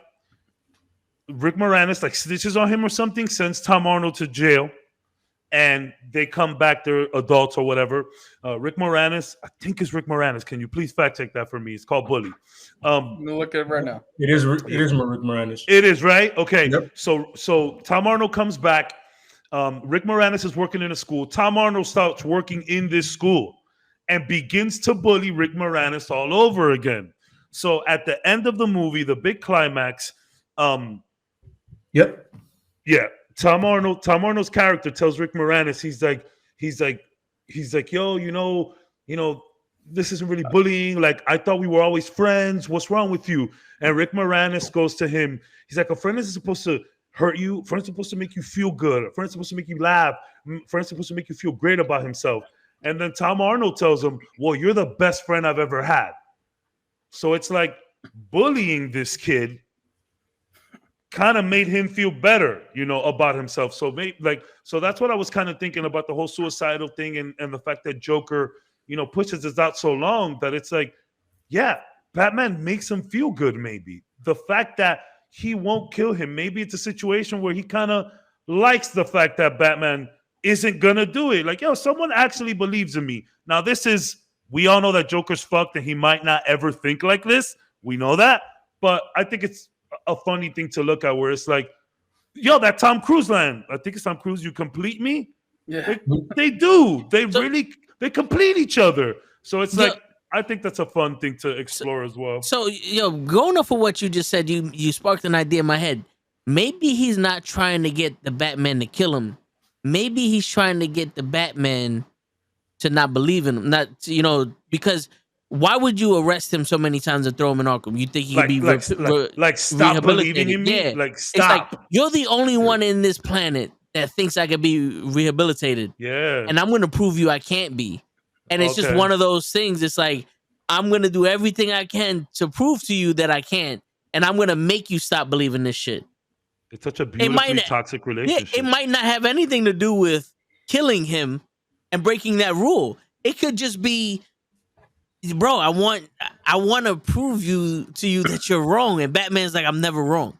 So that's the everlasting battle. Who gets the W? Is Yeah. Batman gonna fall for it and kill him, or is the Joker gonna keep pushing until he can prove to Batman that he's not gonna do it anyways and kills him anyways? It's the ongoing battle. It really is good versus evil. And he but might like be in a pushing- weird way, they understand each other because both of them have delved in to both that good and evil, that light and dark. It's crazy. Yeah, and he might be pushing the limit so much because he knows for a fact Batman's not gonna kill him. Yeah. Yeah. Going off of what you just said, I wanted to say that's why for this conversation, I'm taking my personal feelings and throwing them out the window. For sure, you have. Because I have a completely different take on this. Well, what's your personal feelings? What's your take? Take them out. But before we get to that, I also want to say we got to stop saying that the Joker killed Jason Todd. We killed Jason Todd. Well, I didn't call that number. No, but the no, that one dude that set up his phone and called it 1,000,000 times did. Literally, that shit that's so messed up. But then they brought him back anyways, so whatever. By the way, for the better. By the way, just throwing it out there. So can you imagine can you imagine Batman out of the Lazarus pit? Like, does that ever the Batman who laughs? That's probably what we get. That's terrifying. That's fucking scary. Because Jason Todd, clearly he comes out of that pit all messed up, all jacked up. But you could take the personal shit out. I think you kind of have to. I mean, we always do, but no. Sometimes you bring in that bias. You feel me? Yeah. And I agree with you, Kat. For today, you kind of that's really funny. Now, how about this? So, should Gotham kill the Joker? Yes. Bro, let's go. Put the injection in him now. Don't let him get to his cell. Do it in the Batmobile. He's done. Batman, we did it for you. Now, should that happen? All right, maybe not in the Batmobile. Just run him. That's it. He's done. Lethal injection. He's out. Yeah. Here's the thing. I could see something happening and the Joker moving, and now you accidentally stab Batman with the shit. Oh my god. But yes, dude. Here's the thing. My mom had an interesting idea when she was alive. Yeah. All right. That if there was somebody, and I don't know if Toe remembers this, but if there was somebody who did a horrendous crime, murder, sexual assault, all that shit, right? You sentence them to jail. And then about once or twice a month until the family doesn't need to anymore, you bring the family in, you string the motherfucker up, and you let the family beat the ever-living shit out of this guy. The family of the people he wronged. Yeah. Yes. Yeah. Not till death. You stop it at a point, you rehabilitate them, and they come in and they keep doing that until the family feels that they no longer need to come in to do so. Now, for certain people, not even that's going to be enough. Yeah. Certain people need to go immediately. Now, whatever anybody in the real world thinks of the death penalty, the reason it should exist is for those people. So, let's bring it to the real world. Ted Bundy. Right? Do you honestly think he's going to give a shit that the family comes in and is going to beat him up? He probably enjoyed that shit. He'd probably be like, yeah, come. I can't Be wait the to see you highlight guys of his month. Yeah, I can't wait to see you guys next month. Yeah. Yeah. So for him, he should have been put down immediately. There's no changing. There's no remorse. There's no empathy. There's nothing. There's no reason for him to be alive. And I'll tell you why I take such a high stance with that. The victims that he has, the family members of his victims, right? They still got to deal with the real world as it is. Yeah. They got to deal with paying rent. They got to deal with paying bills. They got to deal with job fluctuations. They got to deal with maybe now they have a substance abuse problem. Maybe now they have a traumatic experience and now they have mental issues brought on by the trauma of the event. And what does he get? He gets 3 meals. He gets a place where he doesn't have to worry about rent. He doesn't have to worry about anything. And for him specific, I'm not talking about all criminals, but for a person like him specific, again, the fact that he's in prison doesn't fucking bother him. The fact that his meals are shitty doesn't fucking bother him. The fact that somebody might try him in the yard doesn't fucking bother him. So now we're saying for the rest of his life, he gets to live in his own comfort. But albeit in jail. Yeah, while everybody out here has to deal with the ramifications of what happened. Yeah. Because of that one fact, if you do something so egregious, there is no reason to keep you on this earth. You have forfeited your fucking terror citizenship.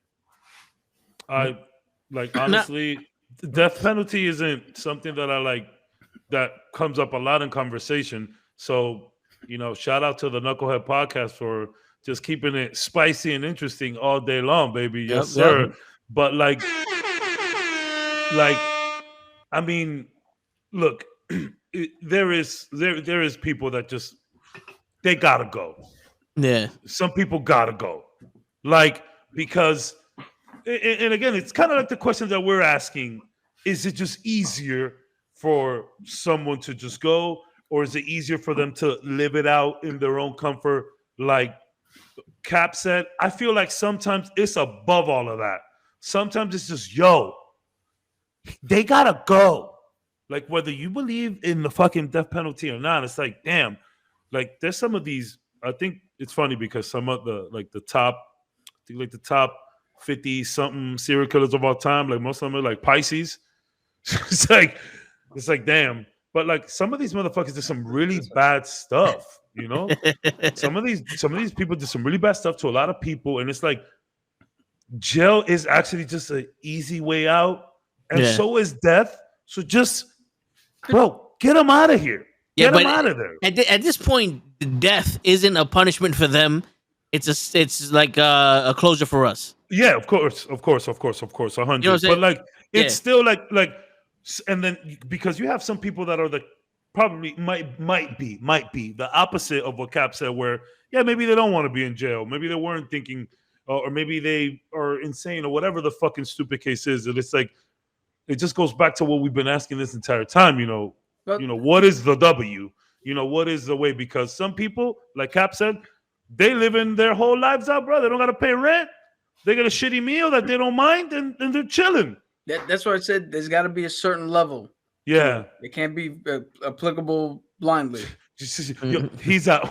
He's out. Yeah. He stole a bag of chips. Get him out of here. Yeah.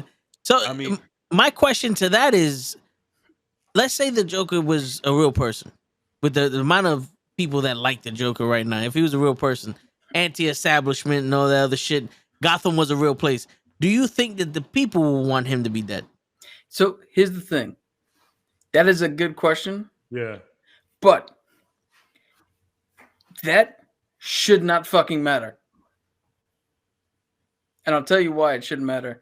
There was a story like 2 years ago or something like that, that Ted Bundy, I believe it's Ted Bundy, was getting married. Some woman who'd been writing letters to him finally got permission to do a marriage while he's still in prison. What the? Think about that. Again, people are idiots. The family members of his victims are dealing with whatever they're dealing with. And maybe they found closure by now, or maybe not. But this dude has been allowed to grow a fan base. There's people that follow him. This bitch thinks she loves him. He's going to get married. He still did all the shit he did. Yeah. Here's the thing.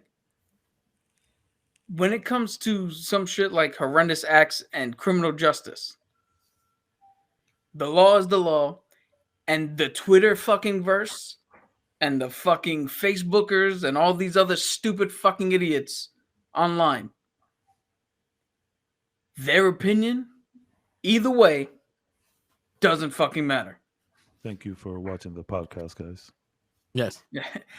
we established which one of us is loving one. But here's the thing.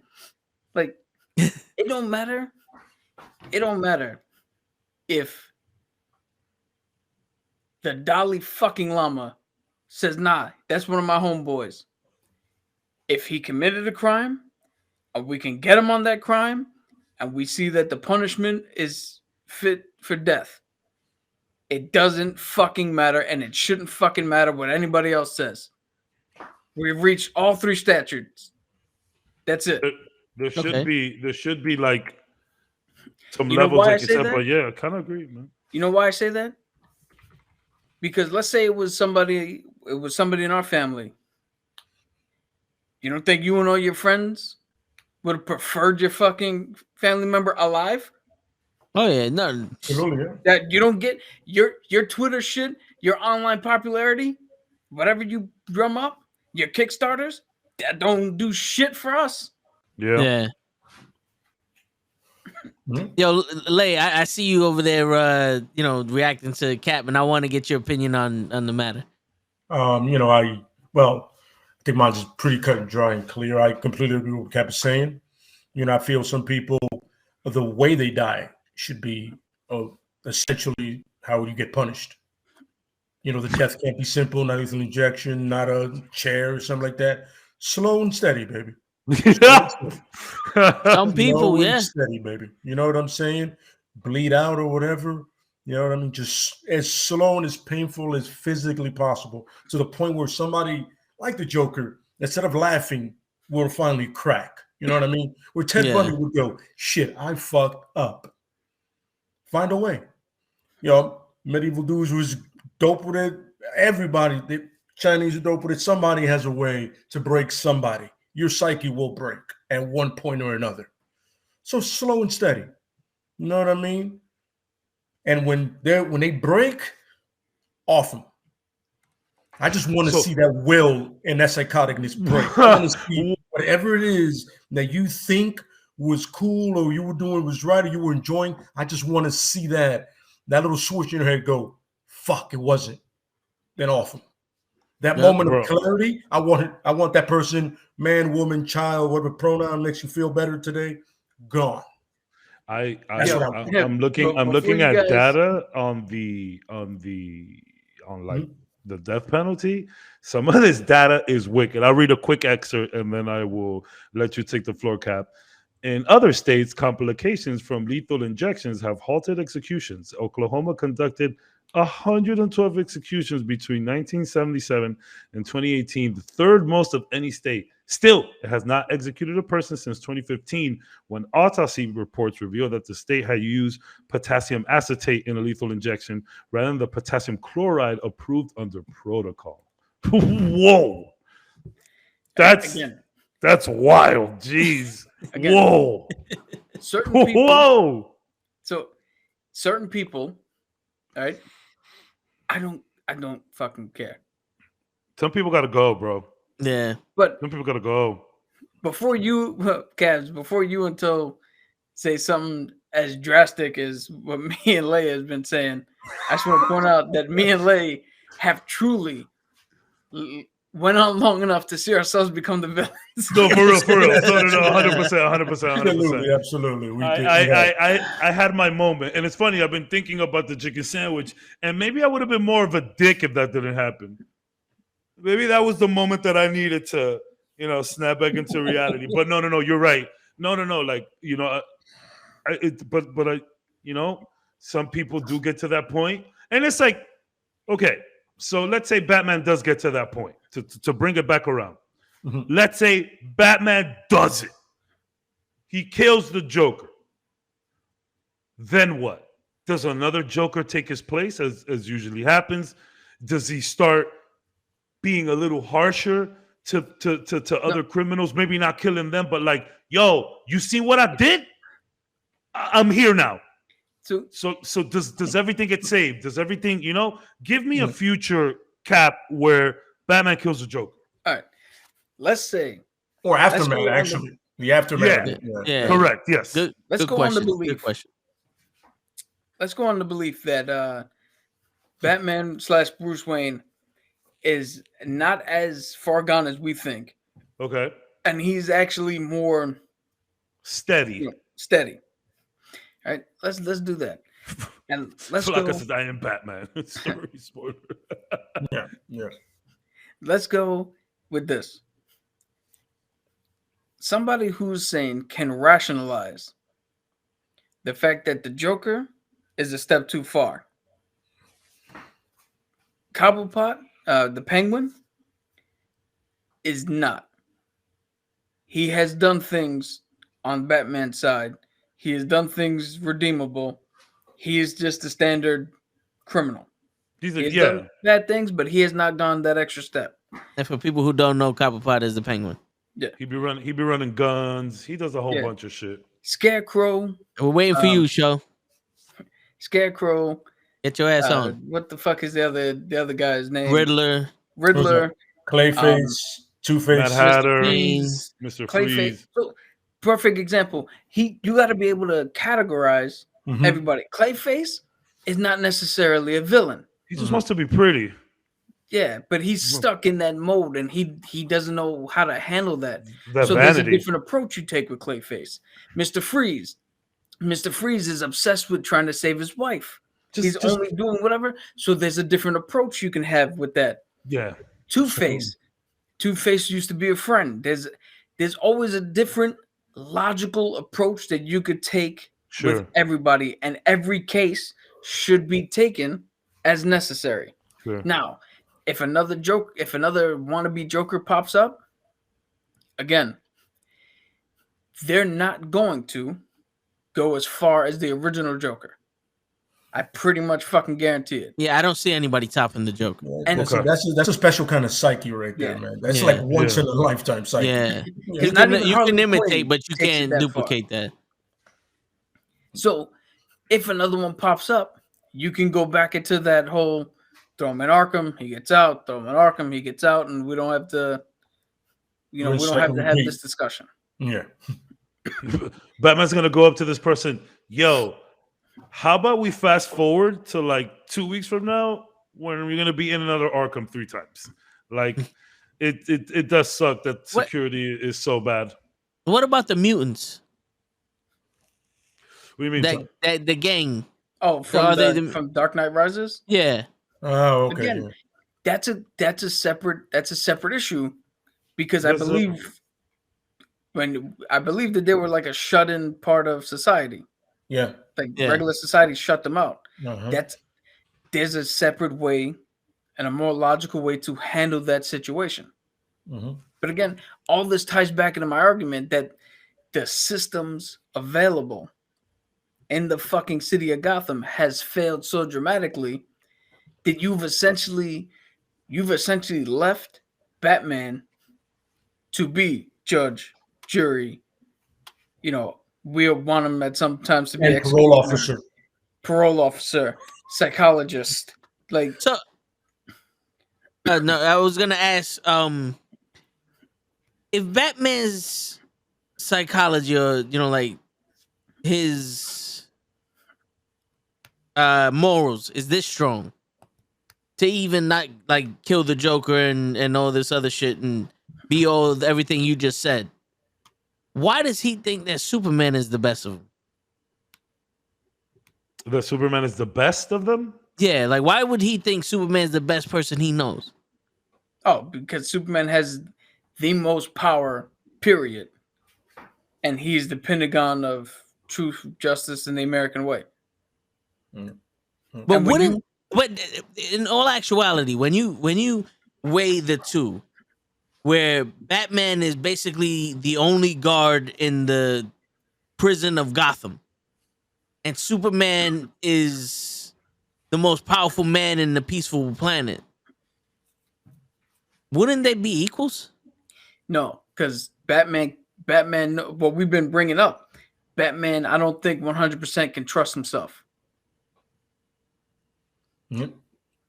Plus, there's a certain thing where if you're the guy who fights with knives, and I'm the best sharpshooter, and you've never seen me fire my gun, but everybody's told you this motherfucker will hit any shot, and I don't need to fire my gun, who you think's better? The guy who's sitting there and throwing knives every fucking day, or the one who everybody knows he doesn't even need to use his gun now? You don't even, because you That's don't kinda try it. Superman. Like Superman has got to a level where unless a big ass threat really comes down, he doesn't even need to use his powers. Superman's so OP. Yeah, but Batman is also see. This is the thing, though. It's like power for power on paper. Yes, I understand what you're saying, but Batman is a human being amongst gods, looking them eye to eye, going, "I can kill every single one of you if you step out of line, and it's gonna take all of you to kill me." Here's my thing. Oh, spicy. No, because this is that argument right there is part of my personal shit that I wanted to throw aside. No, here. Get it. Bring it in. He dropped the personal shit on it. Just throw it out there, buddy. Yeah. Just throw it out. So, Let's go. Get We it. got past the logistics. Let's go to the personal. Gloves off. Here's my personal belief. 100% Batman should kill the Joker. Hands down, done. And it pisses me off the fact that this motherfucker has contingencies for if For everyone. Batman gets out of line, if Flash gets out of line, if this gets out of line, but nothing for the fucking Joker. For the Joker, he does absolutely fucking nothing. The Joker gets to come out and kill Jason Todd and fuck up Batgirl and fuck up everybody else. Nothing. But yet, if Superman gets out of line, I know exactly where to put the fucking kryptonite. We watched the other day the Injustice cartoon. Yeah. Which is good. Batman tried so hard to get Superman not to kill the Joker. Right? At one point, Batman, what do you call it? Batman's trying to set up some shit to stop Superman. And Cyborg shows up. Batman sets off a fucking thing that he implanted in Cyborg, which was electrocuting him. He did it so long that Nightwing, Dick Grayson, had to tell Batman to stop. So the good guy, Cyborg, you got no problem killing him or pushing him to the limit where people have to tell you to stop. But the bad guy who killed your protege, who's fucked with everybody else, killed multiple people, nothing? Batman is I should have defended Batman, honestly, last week instead of Superman. I'm not gonna lie to you. I thought that's who you were going with. Dude, it didn't hit me until watching Injustice about how much I think Batman is a piece of shit character and just is a horrible fucking character. Yeah. Again, you take fucking young boys and throw them into a fucking meat grinder and subject them to fucking villain after villain. Here's the question. No, let him ride. I have a question after you're done. Go ahead. I love this. Our question, in my mind, should be this: should Batman kill the Joker? 100% yes. But there should also be the question, should the Joker finally just fucking kill the Batman? Yeah, that's and the answer is question. yes. Yeah. Now, here's my question. Yeah, right? Here's my question. Now, you said that they should categorize the Joker and the Penguin and all the other shit. Now, if he essentially is afraid of Superman because he is the most dangerous being in the history of the universe that's known to... Who's afraid of Superman? Batman. Okay. You know what I'm saying? Like, if Batman goes... If Superman decides to sneeze too hard, he's killing everybody in the universe. You literally blow up buildings like that. Wouldn't that mean the only way to stop him is to kill him? Yes. But now, here's the thing. It's one of those things like, yeah, the Joker does kill people, but he's just a human, and it's one of those things that he traps people and he could change. Once Superman can't change? Yeah, he can change from being the best of us to the worst of us. And he can't go back. But once After Superman he goes killed off, everyone in the planet? But here's the thing: the Joker could change after killing everybody in Gotham. Like you see, Yo, nowadays he's no, mainly no. going after the I'm Bat not, family. No, which is the funny. thing is, I'm not saying that he shouldn't kill the Joker. Yeah. What I'm saying is the Superman is so much more of a threat but to he's not. civilization that it's like there's the only way to stop him is to put him down. Okay. And I get it. The only way to stop the Joker from doing this shit is putting him down. But the Joker, he can throw the Joker in Arkham, and the Joker, and until somebody fucks up and lets him escape. There's no place to put Superman that he can't escape from unless it's the Phantom realm or some shit. Here's two things. One, the Batman. So here's three things. One, Batman fights the Joker pretty much alone. When Superman turns, you have the entire Justice League, the entire Green Lantern Corps. You have more than one person to try to subdue Kal-El. He's subjected to magic, so Satana could probably take him out on their own with a magic spell. Shazam, Dr. Fate. You have people. John Jones can fucking phase through, grab his heart, phase out the other side. Motherfucker's done. You have people who can stop him if he gets to that point. Yeah, but wouldn't people be on his side? Not everybody. Yeah, but Wonder Woman. Let's say Wonder Woman, John Jones, like, no, we're with Superman. Okay, you still have Sartana, Dr. Faith. You still have magic users that Superman can't do shit against. So here's the third point. And I've said this during the Spider-Man thing. I personally am tired of the trope. The tropes. Of the villain gets to kill whoever, but the minute the good guy, everybody's got to turn on them. Because it's the same. The argument right now is your bully movie that you brought up. The argument right now is, yeah, but we have to put Rick Moranis in jail, though, right? If he turns around and actually tries to stop Tom Arnold. I mean, we could put Tom Arnold in jail. We could stop Tom Arnold from bullying this guy. But isn't it more advantageous and isn't it more dangerous if Rick Moranis does? Fuck that. The bad guy is doing bad things. The good guy's not right now. Stop the bad guy. Fuck your contingency if Superman turns. There's other people that can help with that. He has not turned. In the mainline comics, when we saw the Injustice shit and what happened in the Injustice shit, he turned back. So the fact, again, the good guys and the innocent people deserve to have their fucking shit preserved. The villains do not. Who gives a flying shit about trying to turn the Joker back? He's showed you time and time again. He does not want to. He will not change. Therefore, I'm watching a cartoon right now, The Legends of Vox Machina. One of their characters pointed a gun at somebody and said, "You fool, your soul is forfeit."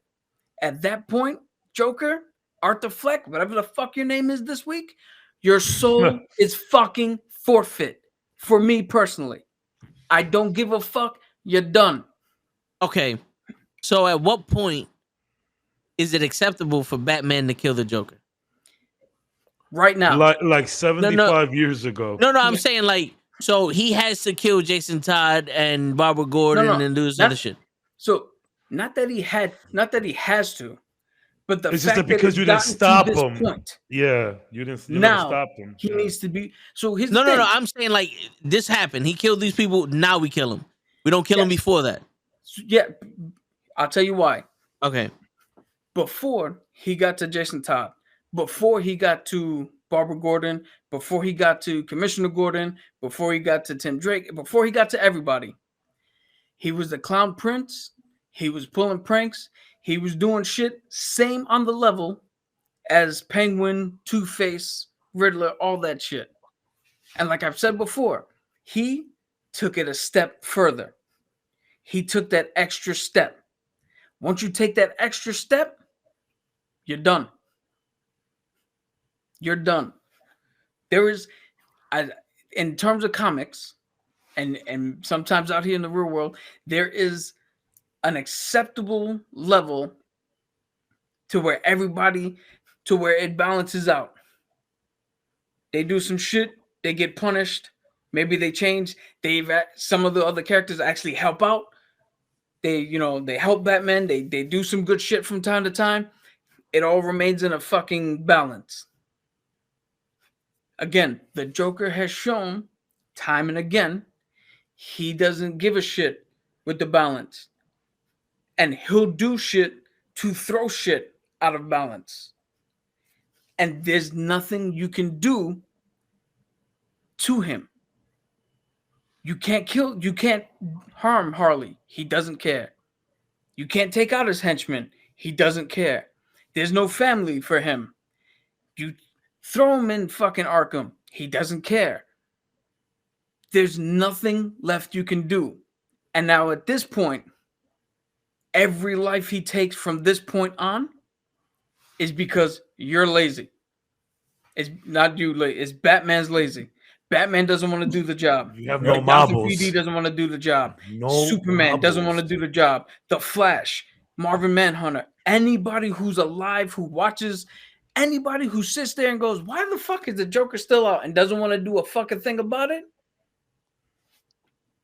Every life he takes is on you. There's an easy way to stop him. So would you have killed him after he did Jason Todd? Yeah. Because look at what he did to Barbara Gordon. yeah, What did he do to Barbara? After Jason Todd? What did he do to Barbara Gordon? he shot her and paralyzed her. He shot her and paralyzed her, but not only that, as she was bleeding out, he sexually assaulted her. Yeah. And then took Commissioner Gordon and put him in the tunnel of love and showed him the fucking photos of what he did. Jeez, yeah, that's a man that we gotta fucking. Superman is okay to kill, but nah, the Joker we gotta fucking let rock. No, after he killed Jason Todd, you do that. Yeah, we don't get Oracle. Cool, we still get Batgirl. She doesn't have that to live with. And yeah, she's still fighting other villains. But what I just said, other villains have not taken that other step. Other villains are the regular shit that she deals with is the regular shit she was dealing with before that event anyway. I think it's fun when Toe brought this up on the Instagram chat. I'm pretty sure I'm not mistaken. I wrote, I think it's a unanimous yes from everyone. Yeah, legit. But I think it is fun to see the other side of it. And that's why when Cap first started saying it, he was like, even before the podcast was even on, he's like, all right, so who's defending Batman? You know, because it's like the easy answer is, yeah, bro, he should have been killed them. I don't even think he should have waited for any of the Bat family. Joker been disgusting before that. Should have been taking him out. But I think it's fun to look into why he hasn't done it. And honestly, everything that people keep saying, I'm starting to think it is more about like that. I think the ego has a lot to do with it because, yeah, he gets to win. Like, why not let Superman do it? It's like, yeah, okay, I'm not going to do it. But if you guys are going to do it, do it. But I'm not going to do it. Yo, we can't even get there. Wonder Woman would have been killed him. Wonder Woman's an Amazon. She fights wars. This is what she does. Yeah. He has off people. He like, doesn't you know what? If I that. can't do it, listen, you're my lady, right? Go take care of that. He goes, done. Head cut off. And that's the thing. That's the thing about Joker. Like, yeah, there's some iterations where he's taking some toxics, and there's some iterations where he's a little strong. But like, I mean, but Joker's normal. Like, the Joker is normal, and like, you know, you take away some explosions and got a couple guns and knives. He's a regular henchman. He's a regular guy. He's just a mastermind, though. That's for sure. Kid's smart. But it's like, yeah, like, why can't other heroes just finish the job for him? He won't even let them do that. So it's like, no, you're not going to kill him because if you kill him, he wins. But if anybody is going to kill him, it's going to be me. But I'm not ready to kill him yet. There's a lot of ego in there. Smells like it, at least. Serious question. Right? Okay. We just said, right, if Batman kills the Joker wins. Cool. The Batman has something called Jason Todd. Mm-hmm. If Jason Todd kills the Joker, what the fuck does the Joker win? It's That's what I'm justified saying. to me. And So who you the kill fuck me, cares? I get to kill you. Yeah. Yeah. Like That's the funny part. You got a bunch of superheroes that have murdered before. They murder often. Just have them do it. Yeah. How many times has the Green Lantern not like destroyed a planet or like a Yo. fleet of aliens? My man, go on. think about how easy this would be. All Jason Todd would have to do is ingrain himself in the fucking Joker's new gang. And when they're like, yo, we're gonna break him out, like, cool. I'll be the guy at the point because I know how to do the C4 where his cell is. Boom, the thing walks open or blows open. Pat, pat, pat, pat. No more Joker. And then Jason gets to kill a whole bunch of henchmen on the way out. And what is Bruce Wayne doing? Bruce Wayne is at a function at the YMCA, or him and Catwoman are getting it on, or he's at the fucking old mojitos. church looking for a new boy or some Yeah, shit. Who gives it? Who cares? Just let somebody else do it. Yeah, so like someone else can do it. It's really some fucked up shit. You know what's funny? For the show, for our TV show, Meet the Waynes, like Superman, we never see Superman, right? We never see him, but he does like randomly text Batman, like, "Hey, so did you kill Joker yet?" Like it's just that's it. And then we don't see another text like that for like 6 episodes. Yeah, I think it'd also be hilarious if every once in a while he looks down and the Joker's just like texted him an eggplant emoji or some yeah, shit. no, like sending him memes, like just it's like fucking Joker. Like, yo, oh my god, He's I'm not sending playing him, anymore. I really think that show would be funny. dude, he's sending us Batman memes from other Batman movies. Oh, yo. Like, who is this guy? He's just like Can I ask you Clooney. a question? Show the nipple. Did Show you the really bat like his nipple. portrayal of you? Like you see the George Clooney one. Did you really like his portrayal of you? He's like, You hey, really what's like up this? with the You okay with nipples? this? That, and you know what's funny? Maybe Joker could just like hit him up constantly, like via text, like just He's also, why aren't you answering it? I know who that is. You yeah. know who that is. Yeah. One of the texts is he sends a picture of Heath Ledger. It's like, do I really look like this? Yeah. I said, I'm not That's gonna lie to you. I think so this one is meta. flattering. I have abs with Jared Leto. I got abs in that one. Like they're all on the table and the phone starts ringing and everybody just looks at Bruce because they know who it is and he's like, let it ring. Yo, And I got it everybody's right like, here. yo, like, why don't you just do it already? That could be like a running joke. Like, why don't you do it already? Season 1, the finale of season 1, the last shot is just from the Joker's phone and a text from Bruce Wayne going, I kind of like Jared Leto's Joker. And Yeah. And then you just have fucking Joker superheated the next season. He's just like mad. Like he doesn't even like text Bruce, and Bruce is like, "Hey, it's been a couple weeks. Where you been?" Like you actually make them friends with each other, but like enemies. Dog, that is gold. Oh my Shut the God. shut the podcast like a down. coworker you They're can't gonna steal stand. our story. Shut the podcast down. We gotta archive this. People can't see this. People can't see this. They're gonna take it. Yo, They're I gonna take swear to God, I'm gonna make the video and I'm gonna put it up on Instagram. Please I'm do. gonna add DC. Please do. Fuck that. That's hilarious, bro. Oh man, it's We've hilarious. been I we've can been see going it. at it. It was there. We've been going at it for 2 hours now with a couple of funny anecdotes, some real weird death penalty stuff. I But, see go I ahead. see a question here from Show.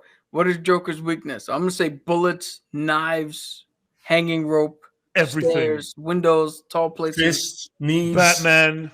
life, bats. sanity. You know what isn't his weakness? Harley Quinn. Yeah. Oh, fun fact, you know those little rainbow cookies, the one that's like red, pink, and yellow? Yes. That's a big weakness for the Joker. He loves those things. There you go. Or is Now that- that's a real weakness. He hates when you put mustard on hot dogs. Yo, now I think you know what's funny? I would like when superheroes, you never see them eating as much. So it's like, I actually thought about this. Like, Batman probably likes mustard on everything. Like, right? He's weird. He whips out mustard on shit that doesn't need mustard. Like grapes. Like he eats his French fries with mustard, and everybody's just like, dude, like, yeah, no, yeah, but to be for real, like, if there is a Joker weakness, like what would it be? Like, not the fact that he's a human and everything is his weakness, but like, what would be his real weakness? So how do you get him? How do you get Joker? How do Batman. you take Batman out, right? What if you don't give him attention? What if he's doing all this stuff for attention, for Batman's attention, and Batman just stops fucking with him? Oh, I honestly believe before he stops, he'll get so much worse that the only reason he'll stop is because he himself would be like, I've done everything I can think of. I just need time to think of something new. Yeah, we've seen him in plenty iterations, even the movies, like, put it on Batman. Yo, I'm going to kill somebody every time you don't tell someone, or for every hour that you're not telling someone that you're Batman. So, like, if Batman's like, you know what, Joker? I don't care. Do whatever you want. He'll blow up Gotham. He'll blow up Gotham. Now, if the Joker's in Belle Reve or in Arkham Asylum and he's yapping, you can ignore him in there. Go first. But if he's out on the streets, don't ignore him. I don't think it's a smart idea. Graves will be filled. You know what I'm saying? Yeah. So one of the lines in that Injustice cartoon is the Joker says, "I got tired of always losing to you, Batman, so I decided to play the game on easy mode and go after the Superman." And that's when he killed Lois Lane. And I was like, is Batman really the hard mode in this and Superman's the easy mode? No, the point is, you see the way Superman reacted. Yeah, so he was like, yo, it's easier to get him to snap than you. Pretty much. I kind of love Here's my thesis. Here's my grand thesis if we were going to college and getting a doctorate in this. My thesis is, the Joker made Superman kill his wife and unborn child. So then Superman snapped, killed the Joker. My thesis is that is a normal human fucking response. Yeah. And I believe that if it was the other way around and the Joker made Batman kill Talia and Damian, that Batman's response would be non-human. And he would be, well, I can't kill him, so let me put him in. Thus, bringing into question, did you ever really care? There's got to be somebody. And I think this is maybe what Joker's fucking trying to fish for. Yeah. There's got to be somebody who could push you to that point. Would it Because be if there's Catwoman? nobody that could push you to that point, you're just as bad as the Joker. You have nobody you give a shit about. He acts like he gives a shit about them. I don't know. That is also very funny to say, because it's like, yes, he wasn't your son, but I mean, he was your son, Jason Todd. You know what I mean? And that's the cool shit about Under the Red Hood. Jason Todd tells him, like, yo, it's not even about you. Like, I forgave you for not making it on time. Like, that's fine. You didn't make it. I died. The real problem is, why is this motherfucker still alive? That, like, when I heard that for the first time, I was like, yeah. Like, bro, this kid literally just said that he doesn't care. Like, yeah, you're human. You messed up. But, like, this kid is still alive. Why? So it's just a weird question. I mean, obviously, we know the answer is, you can't. Well, let me not even say that. So would it have been weird? Okay. So, next question. Would it have been weird if we actually do get Batman killing the Joker and then they just Lazarus pit him back? Would that be weird? Well, funny. It's funny because I remember once I attempted to write a Batman story. Horrible, by the way. You did I Batman attempted to write a Batman fanfic? story. Yes, I tried to. Are those documents still around? I think I have them somewhere. I should have it somewhere. Have Yo, it saved somewhere. So anyway, my whole thing was literally because I was knee deep. I'm making you read that shit on a podcast. It's a Welcome Back Frank, Welcome Back Frank Punisher run, right? Like, yo, I like Psyche was all about that life, right? And I was like, yo, what if the one guy who can do it easily does it to the guy who needs to do it? Hence, Batman's Joker, right? Yeah. But then Black Mask goes, yo, I need something done so outrageous that only one psychopath can get it. Body out the morgue, into the Lazarus pit. You know what I'm saying? And Rage is like, yo, so I can do whatever I want in Gotham, right? If you stand in my way, I'll send them after you. But Joker comes out, murks everybody in sight. Because now he's more batshit than he was before. This is a Lazarus pit Joker. Absolutely. Terrifying. You know, he's lasered up now at this point. Yeah. So now it's over for everybody. I got about, I want to say pages in till I was, I kind of Superman myself. I put myself into a corner. And I was like, shit, what am I going to do now? So, but my idea was, out of everybody in the DC universe, the only person Black Mask could think of that was like, yo, the only person that can fucking do this is the Joker. But he's dead. And then when the assistant goes, what about the Lazarus pit? Right there he goes to the morgue right away. You know what I'm saying? Like Batman threw a batarang and went right through his heart, and then he pushed it in more on some, you're dead.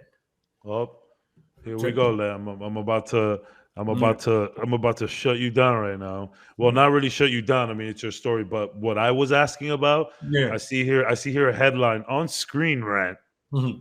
Batman once brought the Joker back from the dead with the Lazarus pit. I think he needed him to complete a mission. Somebody was missing with Roz. Here's the thing. Why? I have two questions. One, is that main run Batman, or is that some weird one of these offshoots? That's one of the offshoots. It's one of the million offshoots. It's one of the million offshoots. Is this before or after the Joker has overstepped his life card? Jason Todd and Barbara thing? Yeah. Because if it's before, I'm hoping it's before. I can't see that right now, but let me see.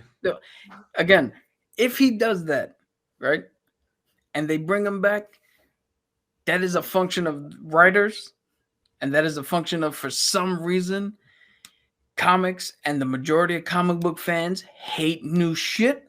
Yep, absolutely. So they just stick with the same old fucking shit from here into eternity, and we can't chalk that one up to Batman. But if Batman brings him back, then I'm vindicated, and he is the shittiest fucking hero ever written. No. And I mean, we said it at the beginning of this. The real reason why Batman doesn't kill Joker is because we need to sell comics. Like, we know that, y'all. Yeah. We know that.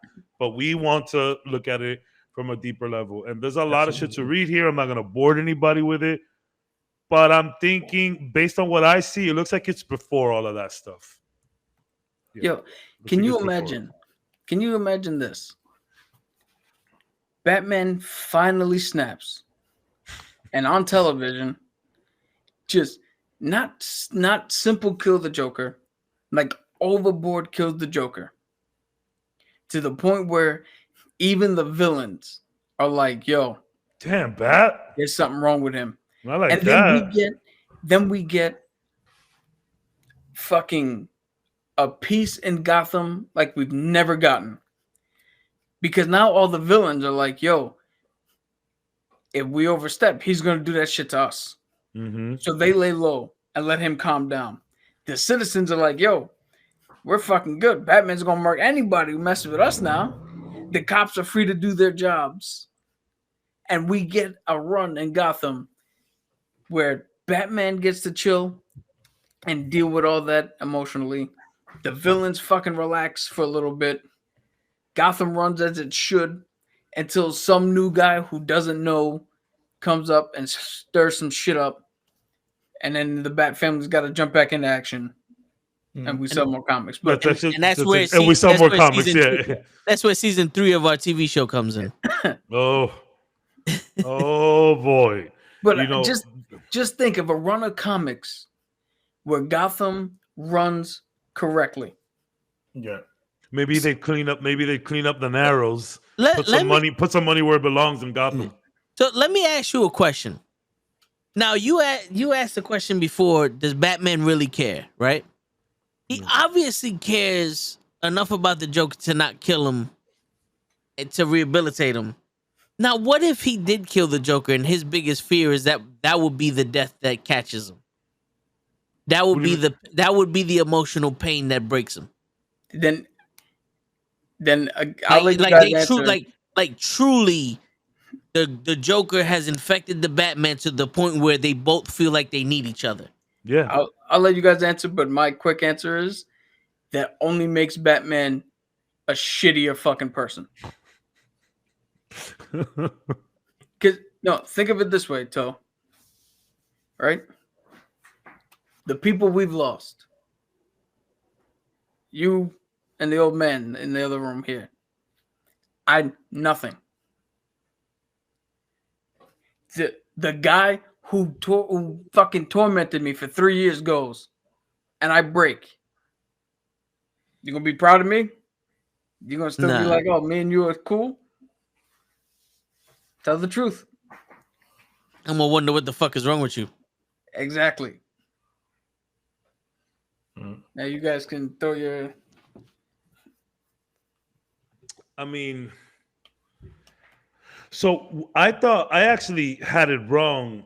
I thought when Cap was saying that he doesn't care, I thought he was talking about like the Bat family. That it's like, these things have happened to these people and you still haven't done anything to Joker. So like, do you even care? That's how I. Okay.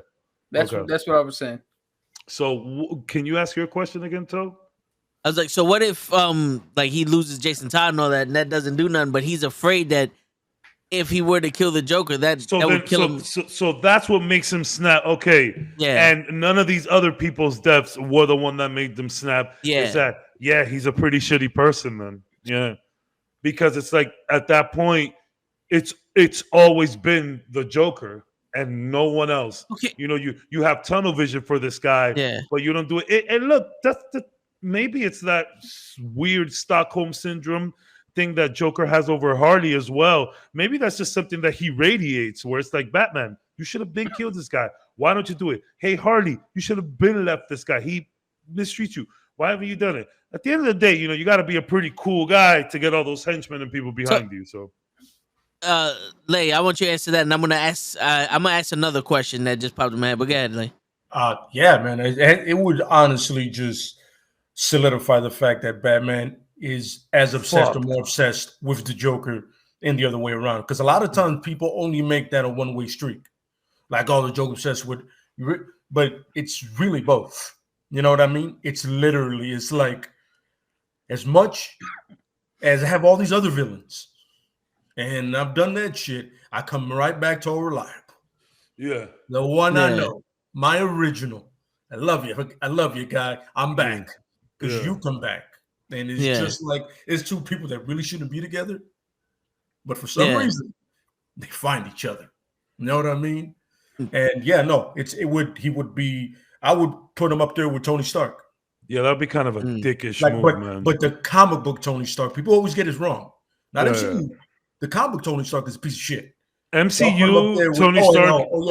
And sweetheart. Reed Richards, like pieces of shit that level. Because Reed Richards is a piece of shit. People don't want to admit to that. You know what I'm saying? But I got to agree with Cap 100%. Piece of shit, and you're just like, so it was never about, not even Catwoman. Get a room. You fucking disgust me. All right, so now we all know the four of us, and even with Show here, we're human beings, and we have a level of psychology that is greater than most when it comes to thinking of characters that we grew up with, because we know them better than we know most people. Now imagine if the reason why the death of the Joker would be harder on Batman than the death of any other person is because he connects the Joker to the person that killed his family, that killed his mother and father. And the reason why he never kills the Joker and he always puts the Joker away is because that's him putting away the guy who killed his mother and father. It's almost like every time I stop the Joker, I stop this dude from killing my mother and father. And if the Joker's not here now, in some way or another, that key that I locked my mother and father's pain in becomes available, and that becomes unlocked because now I can't symbolically save my mother and father.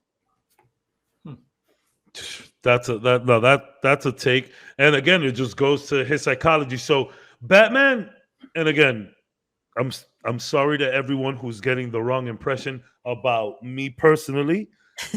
I love Batman. So I'm just gonna say that, after 2 hours of the shit we've been talking, if you do indeed love Batman, maybe you should say that to yourself. But so the thing, it's like it all boils down to the fact that he is fucked. Batman maybe has the worst case of Stockholm's or whatever the thing is. Yo, Ledge just disappeared. Yeah. He did. Yo, Batman just came. Batman just dropped. Yo, that was the freakiest shit. Yo, Ledge, you literally, your camera cut as you walked out, so it just looked like you vanished. Yo, Yeah. funny. I forgot the question. What?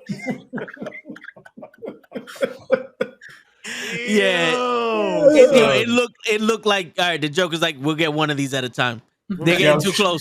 They're getting too close. Wow. They're figuring it out. Yeah. That's more of a Batman thing. He goes, they got me. You're exposing me. Oh yeah, so I know. Yeah, but I know what you were saying. So yeah, he's messed up in all senses of everything.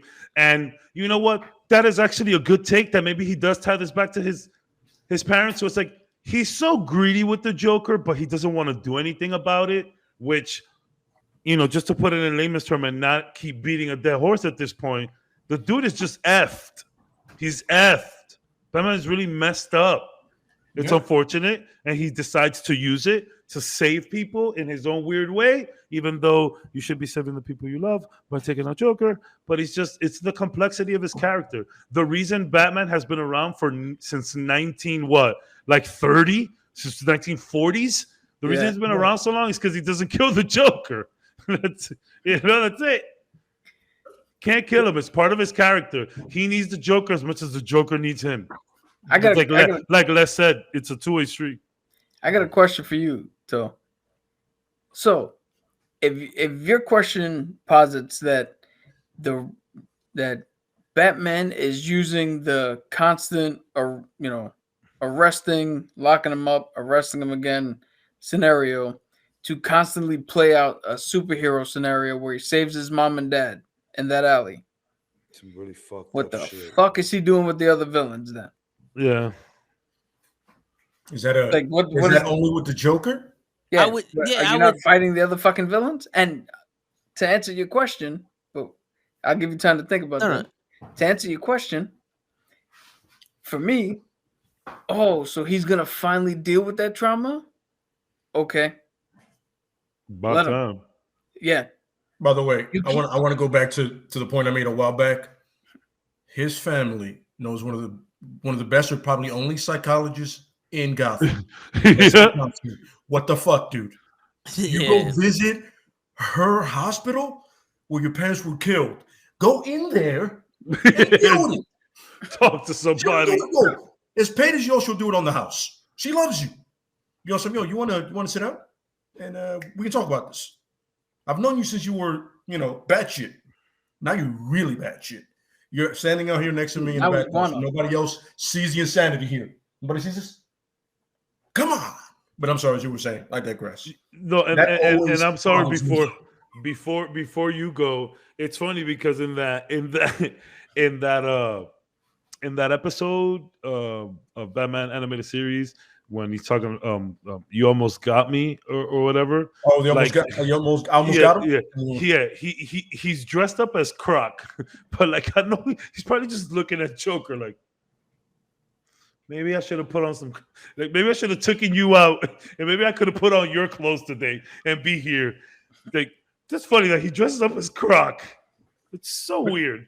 It's But I funny, like that dude. episode. It's It's good kind of like episode. what Cap led to, right? Yo, you can plan all that with the cops. So elaborate, You- and you just yeah. And now with one grappling hook, you can't hang this dude off a Yeah. skyscraper? Oh, done. Game. Because that shit hooks around Big everything. food in the building. What's up, brother? I'm sorry, as you were saying. So I'm sorry. I digress. Because now I'm thinking about all the ways he could have killed this dude. Yeah, could have been done it. There's so much ooze laying around in Gotham. You could have just pushed this motherfucker over some, which in one of his iterations, this does happen. People fall into this random ooze and they just seem to make it out alive. And like, no one uses this ooze for anything to just have it there for people to fall into, bro. Yeah. That's another thing. They never explain what that chemical is for. That's true. Gotham is just a bunch of warehouses with that green chemical, bro. Yo. It's insane. You know what Gotham is? To go for your point, Caps, Gotham is a place that throws you a scenario and you either become part of the Bat family or you become a villain. Yeah. That's it. Yeah. There's no between. There's no in between. There's no in between. Fucking Batman just holding tryouts outside his house. People holding pamphlets. It said 3 p.m. Yeah. One of the requirements is you have to have a cool name. Batman's like this. It's like, well, Alfred, he fell off the jungle gym. He's clearly a henchman for Two-Face. Yeah. But to answer your question real quick, Cap, it's like what is he thinking about the other villains? Yeah. Now, from what I understand from you, the Riddler was there to attack to prove that he was a better detective than Batman. Bane was there to prove that he was more superior in any other way. The Penguin was just a thief. Two-Face was a friend that's schizophrenic or whatever the case may be. The Joker is attacking his city. The Joker wants chaos. The Joker wants to destroy Gotham. He doesn't give a shit. In the eyes of Bruce Wayne, the baby Bruce Wayne, he conceptualized the man who killed his mother and father. This is a guy that just wanted chaos and killed my mother and father. He killed the two people that I care about. Bruce Wayne, Batman, cares about Gotham. Here goes a man that's trying to kill what he cares about. You know what I'm saying? Where it's not a challenge from these other people. He's doing the same shit the guy who killed my parents is doing, but to the city. When you guys go back and forth, I just like with the popcorn, bro. For real, you guys make really good points, man. For real. Yeah. Thank you. Yes, really good point. Croutons, as you guys We just brought out Coons. Yo, son, lie. I can't stay here. I'll be on some step. Go ahead. Sorry. So, to counter your point there, Batman needs to actually deal with his shit, because if he looks at that situation logically, the guy who robbed his mom and dad was looking for her pearls and whatever else they had. So he in fact acts more like the other villains and less like the Joker. So if he was able to get help and actually work through his shit, he'd be way less obsessed with the Joker. No, that's true. But remember what I said was he perceived. No, that's what I'm saying. He needs to work it out because he's seeing the wrong information. Now, this is also where you come in with how Gotham failed Bruce, is because he can't work out his demons, because everywhere he looks, there's his someone trying to. Yeah, his demons are there destroying Gotham. Yeah, like I've said, personal shit aside, the true failure is the systems in place in Gotham that are supposed to help prevent, cure, whatever you want to say. That's the true failures. That's why that's why Superman seems to be in a better position. Crime is down. The cops, nobody except for Lex Luthor, nobody else seems to be corrupt. The Flash has his city where his lab is integrated into helping with technology and medicine and all this other shit. Like Bloodhaven a little bit better. Yeah, We need better. We need better. We need better welfare and like benefits in Gotham because it's just too easy to sway people to the other side. It's too much. It's too much of a economy gap there. Because you're mega rich with the Waynes, or you're poor in the ghetto. Or you're in the Narrows. Yeah, that's what it's like. Yo, what? $50 to get the Batman? Sure thing, copper. You know what I'm saying? Like, like damn. And again, of course, I'm gonna keep reiterating it because I don't want anybody to come in here out of context and be like, "Oh, they're just selling comics." Like, yes, we know that, but if you were to think about it, like, yeah, again, that's what I said at the beginning. Like, damn, son, Gotham, bro, let's up the security. Let's get some people because if he would have, I understand he escapes 1 or 2 times, but this is the most intense game of Tom and Jerry you'll ever see in your life. Yeah. They both need each other to feel better about themselves. They're both bullies and friends to each other. Well, not friends, but like frenemies. I guess, yeah, you can say that. But that's yeah, the closest we can say. Yeah, that's just what they are. They both need each other. They both hate each other. They both kind of like each other. I think Joker really likes Batman a lot more than Batman likes him, though. Nah, dude, I'm waiting for the issue where him and Batman just get a room together. Friendship. Yeah. I'm just saying, to Batman, Bruce Wayne out there, they have therapy online. You can do it on your phone as an app. You type in your responses, you verbalize them, deal with your shit, bro. Yeah, Michael Phelps does it. If I could get a break, like with Batman, there's no issues for a while. Because first of all, he has like 8 issues at the same time, 8 different things going on. Yeah, he's actually dealing with his shit, and now he's choosing to be Batman. At least I know where you stand. Yeah, you resolve your issues. You just want to do this. I would take a. Do you guys seen Streets of Rage 4 that just dropped not too long ago? Whatever, old school beat 'em up type of game. I would take a beat 'em up duo team up game where Batman puts this guy in the Lazarus pit for whatever the reason, and Joker comes back, and he's actually a little decent. It's like, whoa, okay, Joker, you're kind of cool. And they just kind of team up and kick everyone's ass. Just a video game where they do that. That'd be fun. Like, if we could finally get a team up between these two, they want to do it. They want the team up. Like Cap said, they want to get a room. They want the team up. I think that would be fun. Yeah. I used to play a lot of those the Batman animated series games on like the Sega Genesis were mind-blowing.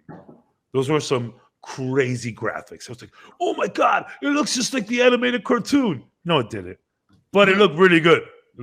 I miss those games. Sorry, I went on a video game rant. No, it's all good. It's all good. It happens. And now we're at the moment where it's like, we're starting to realize. Yeah, we all know he should kill the Joker. We all do. But there is some defenses as to why he hasn't done it, Mainly, there's a few good arguments. There's been a whole bunch of good arguments. But like I do like to look at Jason Todd as like, man, if Batman were to lose his shit and just start shooting people like that, that'd be nuts. Red Hood, sorry. Yeah. I have a question. Now, is it his morals that's preventing him from killing the Joker, or is it something else? Because I have a feeling that if we had this discussion and we said, how come Captain America doesn't kill the Red Skull, it would be a totally different discussion based off of who Cap is. Are you saying that Batman could lift Mjolnir? No. What I'm saying is that is he worthy? No. Yeah, what I'm saying that is that if Captain America chose not to kill somebody for whatever reason, sure, Vic would be like, his morals stand this and blah blah blah blah blah. Like, he would have a list of things on why it's okay, and this is why he has to stand by it. There's an excuse for Cap not doing it. Yeah, like, there's like a built-in excuse, like, oh, it's Captain America. Yeah. Like, that's Cap. Yeah. Okay, I understand. Here's the thing. I think there's a difference because if Captain America straight up just goes, you know what? Fuck the Red Skull, shield straight through the throat and decapitates him, nobody's gonna bat an eye because Cap has never said, "I refuse to." Cap has never said, "I refuse to not kill anybody." Cap has always said, "I will die trying to save everybody." Yeah. So it's not. It wouldn't be so out of character if all of a sudden we're like, "Oh, okay." Because think about it. Hit 2 different scenes, right? Batman goes in Batman v Superman. Batman goes into the warehouse, right? The best scene there. He starts hitting people, and we're all like, "Oh, this motherfucker kills people now." Yeah. Like, yo, he's going, "What the fuck? This isn't Batman." Now we juxtapose that with the helicarrier scene from Winter Soldier, where Hydra is taking over, and Cap is fucking donkey kicking motherfuckers. They're dead. Yeah. He's Off killing the motherfuckers, yeah. and nobody says shit about it. So funny well, thing is that you have to see the first of all, difference in remember- origins. First of all, Cap is a soldier, you know. That's what I was gonna say. Yeah. Yeah, he's a soldier. Like essentially, You've been I killing people forever I signed up to pretty much do that. to kill Nazis. Yeah, this is what I do. Yeah. Do I want to? No, but I'm here. I'm good at it, and I'm going to do it to end this war. And guess who's the biggest Nazi of all? That dude with the red skull. Huh? You know what I'm saying? Batman, on the other hand, is a citizen. By the way, Batman's Always- citizen's arrest is amazing. Always been a vigilante. Just He's saying. always been a vigilante as opposed exactly. to Cap, who's actually a war hero, a hero. Yes. Yeah. You know what I'm saying? And like anybody would vote, like in that universe, anybody would vote for Cap to be president, which they've done before. Nobody goes, "Yo, you should be the mayor of Gotham to bat." They go, "Yeah, we'll do it. We've seen your policies." I just looked it up, and roughly about 151 people Cap has killed. Body count. And we're just talking about like 4 soldiers, Yeah, shield smash, randos. Yeah. 3 soldiers, kick the throne. Yeah. Like shit he does normally. Like, Yeah, just Like combat. I'm convinced Cap absolutely over the Muay Thai because he does the teep kick all the time. He teep kicks the shit out of everybody into cars, off the helicarrier, into people. I'm just saying, just throwing it out there. But yeah, I mean, it would. Like he said, I'm not going to bat an eye if Cap kills somebody. I go, he's a soldier. He's done it. Batman, I'd be like, well, okay, hold up, time out. The first time I read that Batman killed somebody, I was like, wait a minute, is this the right comic? Yeah. Bruce? Like I know what I'm reading. Yeah. You know what I mean? When he pulled that Like, gun. nobody. The same thing with Superman. I was like, well, this is dark. You know what I'm saying? Yeah. yo, You know, so yeah, there's certain people you don't expect it from. Like, look, how Kyle Rayner, that Green Lantern, I would never expect him to kill somebody. John Stewart, I would completely expect him to kill somebody because he Hal understands. Jordan? No, Hal Jordan, I would have completely. They understand that Yeah. sometimes you have to go that extreme. You know what I mean? Like I said, Wonder Woman wouldn't bat an eye. You'll be surprised if she let somebody live. Absolutely correct. She was brought up to kill. Amazon the warriors. They murk all day, every day. Yo, You know what I'm saying? right here. See, this is the thing, right? In the comics, in the aftermath of 9/11, they did a comic book run where they sent Captain America against I'm assuming it's a fictional terrorist who did it in the MCU. And the tagline is, "America didn't kill him, I did." Whoa. See, it's not outside of the realm of this shit happens, they overstep, and you got to do what you got to do. Mhm. But as you can tell with Cap, what do you call it? Nobody thinks of Cap as a killer Or vigilante. because he knows where that line is. Absolutely. He's not dealing with the same trauma, so he can logically go, Batroc the Leaper, I don't have to murk him. But the dude who took down the Twin Towers and did all the shit in the MC, in the Marvel comics, of course I'm gonna go get that motherfucker. Yeah. Why would I not? SEAL Team 6 is gonna go get him. I'm going with him. Like, Yeah. I'm running point.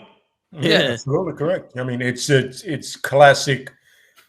Same scenario, different person. You just like, I get this guy, don't get this guy. And it's really the way they wrote Batman right off the bat, like him not killing people. and it just through time, you're like, oh, this is how I know him. It's that simple. This is how I know you. Well, Yeah. I think, You know what fun I'm saying? fact, I think the original Batman, the one who carried the 45, actually yeah. did kill people. Oh yeah. And then they changed it because they wanted to make him a little more kid friendly. Yeah. Hey, because a guy in a giant bat suit, what is it friendly about that? Yeah. Word. that screams friendly to me. Hey, look at clearly he's a nice guy, not the guy in the red, white, and blue suit. Weirdo. Yeah, word. Weirdo. Put your underwear outside. Yo, just think about if Bruce Wayne was in the MCU and Thanos was his Joker. Just think about how stupid Endgame would have been. But Tony's like, yo, we got to bring everybody back. And Bruce is like, no, we can't kill him. Yeah. No, everyone is dust. It's just Batman, and that's it. He's just looking around like, man, I should have killed that guy. He said that was a bad call. And it's just like Batman Year One, but like Batman Year One, like the world starts over because everyone is gone. Like, yeah, I should have taken out Thanos. God damn it. You know, and it's funny because people are huge fans of his because he doesn't do it. You know, he doesn't kill or whatever. His moral code. I've always been a bigger fan of Batman because all the skills he learned, how good he is. You know, yeah. Like I'm like I said, that my characters there's people I can relate to. I don't have the money, but everybody has the same 24 hours. You can learn whatever you want. You know what I mean? You could become as skilled as you want to be. You know what I mean? But his morality is trash. It counteracts the morality of my favorite character. So you're like, my man, he would have dealt with that shit that same day. This clown got to die. 2 in the brain. On to the next. Funny. You know what I mean? I've never but been a fan of it's him in that he needs that I don't know how to say that camaraderie, which is weird to say. It's like a camaraderie between them two. Yeah. It's so weird to say that, but you see it clear as day. You're like, wait, do you like this dude? Like, do you think he understands you? It's kind of like what Cap was saying, that chess match kind of thing. It's kind of like back when like in like old Hong Kong cinema and shit like that, like two warriors about to fight to the death, and the day before they're just chilling drinking tea, you know, like that type of shit. Absolutely, yeah, you know, but just two real psychopaths, one sociopath and another psychopath. A fully functional sociopath, by the way, like Sherlock Holmes status. Yeah, like that kind of guy. You know, but it was just I got some weird camaraderie. I just realized, I'm thinking in my head, damn, that's really weird. No, it is. It's, but people, I don't know. Other people love it. I don't. Yeah, I'm saying that. Yeah, I've never liked Batman for this reason. Tony Stark is a genius fucking billionaire, but he is still on the same level as all the other heroes. And the ones who are mega powered, like the cosmic heroes and shit like that, he knows where his place is. Batman is a genius level fucking billionaire. And somehow, not a goddamn person in the world could stop him. He's got a way to stop every single person, and none of them can touch it. What? Get the fuck out of here. Well, that's what happens when you do your homework. he's the Batman. Yeah, true. Yeah, no, because who like in all honesty, time. In all honesty, Wonder Woman, I'm just gonna kill him with my fighting ability. Superman, I could just break his fucking back. Flash is like I can phase through him. Batman's on some more. I don't have any of that. I gotta come up with a logical plan on how I'm gonna get this motherfucker dead. So let me ask you a question. So on a scale of 1 to 10, how much would you say you know me? To the point where if need be, you can stop me from doing some shit. I was like 8.5, 9. 8.5, 9, right? That's pretty good. 8.5, 9. If I just got up right now, walked into your room and fucking snapped you right now, just snapped your neck, what good was all your preparation and your knowing shit? You can't prepare for random shit. And the Flash is fast enough to stop your random shit, because the Flash can travel at any point in time. Let's give some credit to the Bat, though. Let's give some Yeah, credit but to what? the Bat. What He's is also, not only is he prepared, but like he also like he has some training. Nobody is prepared 100% of the time, because if he was, Barbara Gordon wouldn't have got the shit she got. Jason Todd wouldn't have got the shit he got. You can't tell me he's not prepared enough to prevent shit in Gotham. But he can stop the Flash if he randomly rolls in here. He can stop Superman if he randomly rolls in here. He can see John priorities. if John goes fucking invisible. Get the fuck out of here. He just has the wrong priorities. It's kind of like the working man that works too much, and everyone in his job loves him, but then his family kind of like, "Hey man, where the fuck you been at?" It's literally what happens to Batman. Like he is great at his job, but he's terrible at everything else. Yo, I'm gonna take your analogy and go a step further. Yeah. Batman's the guy who works too much, neglects his own family, but when he does have a day off, he spends it with the neighbor. And the neighbor kids love him. Exactly. Exactly. It's funny. There was a YouTube thing called Death Battle, right? And they had one where it was Batman and Black Panther, and it was random. But the thing is, Batman wasn't ready for the vibranium. Yeah. So I see where Cap is coming from. It's like, yo, you don't know this metal. You don't know this opponent. You possibly be a skill, but there's always that factor in that one factor. You're like, yo, I can't penetrate his armor, and his can penetrate all of my shit. So you know what I mean? It's that little moment that you never know, and that can happen with the Flash in no time. He can run through Batman, like literally through him and explode, and you're like, didn't plan for that, did you? Because think about this, Toe. Right now, everybody should have a reasonable thought in their head that Batman has some sort of contingency. They might not know what it is, but everybody should know he's shown his hand enough that everybody should know, all right, he's got something on us. Which would mean if you're going to fucking snap and break, right, and you're not doing it pure off of emotion, like if you're truly just like, yo, I'm gonna do it, who's the first one you take out? You take out fucking Batman. And again, Batman can't be prepared all the time when motherfuckers are faster than time and fucking reality itself. Because Batman now is prepared for the Flash. You know who's not prepared for the Flash? Batman in the fucking alley who's crying because his parents just died. And he can run back fast to that point. By the way, just for me, when Cap did this, play that back somewhere. I got to see that when I don't know what this is about. I found this hilarious when he goes shit. I was like, I don't know why I found that funny. I'm sorry. I was just like, wait, what? I've never seen like him really talk with his hands that often. So I'm like, rapper hands? Oh no, he talks with his hands. You gotta wait until he gets a table on him, because then he does the boof doof doof doof while he talks. Yeah, I just the only reason you don't fucking know how we fucking make shit happen in this fucking place. The only reason I don't do that is because of the mic. But I'm a desk smasher. I'm gonna tell you right now, a lot of the times you don't see my hands move because it's underneath the camera. Yeah, there you go. Like right now, I'm moving my hands. But he's like, you can't see it. But yeah.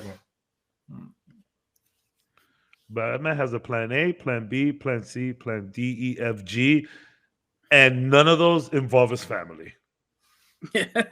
Just a crime fighting part. Yeah, which is why we need that show. Let's see Batman let's see with the family man. Let's see Batman the father. Let's see Batman the worker. Let's see Batman the family man. Yeah. You know, I want to see Batman on a really awkward date. How does he handle that, right? Does he go full Batman and just like, I'm fucking done with this? Or he's on some like, well, this isn't working out, is it?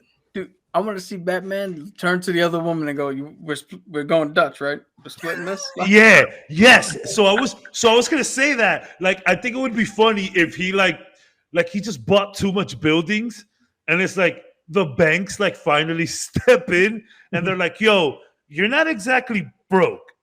Yeah. But you definitely need to run shit by us nowadays. So like he ends up kind of like credit cards like maxed out and stuff. So he's like, yeah, so I'm a little broke. Just like, You're freaking Batman, bro. What are you talking about? That would be so funny. I was dead ass about to go there before you said it. He walks up to Vicky Vale and is like, "Hey, so Arby's tonight?" Just bringing McDonald's for all the kids and shit. Guys, we're gonna do Domino's for a while, because this lavish shit got to go for a little bit. I gotta up the stocks again, okay? Crypto is killing me. We're gonna crypto is killing me is a funny ass line for Batman to say. Yo, it's gonna be Domino's and stale fucking chicken sandwiches. There it is. Oh, just bring back some trauma. Why won't you, cat? Jeez, you know what's crazy? I've had so many other stale chicken sandwiches after that, but that's the one that hurt the most. But it's funny. That's a good one by Pro. He wants to see Batman practicing different voices until he gets the one right. So I'm like, what does it sound like? Sound like you're depressed. Hey, my man, what it look like? Yeah, hey, my man, what it look like? Yep. Hey, my man, what it look like? Yo, don't ever do any of those again. Can you imagine Bruce Wayne standing in front of a mirror going, "So, Selena, would you like to go out?" No. Selena, would you like to go out? No. Yeah. I got to bring it down. How would Dick do this? Yo, Selena, you want to like Netflix and chill? Like, yeah, it is funny because he's doing the hey, my man, what it look like? He's just like in the mirror practicing high pitches, and somebody comes by and it's like, okay, that one don't ever do. Yeah. Yo, that's producer Todd. You don't even know he's in the house. He just comes in and goes, "Don't do that again." Yeah, just walks off. And then he tries the one. He tries the one. Selena, go out with me. Like he does the Batman voice. Selena, go out with me. You know what? That would be good for the robbers. Like I think that's the Batman voice right there. Someone goes, "That's okay. That's all right. That's all right."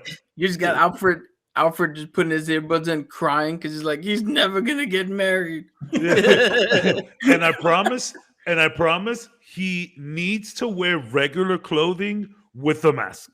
Yes, mask on, regular clothing. Pajamas. I want to. That's how breakfast and dinner started. Everybody's like, really?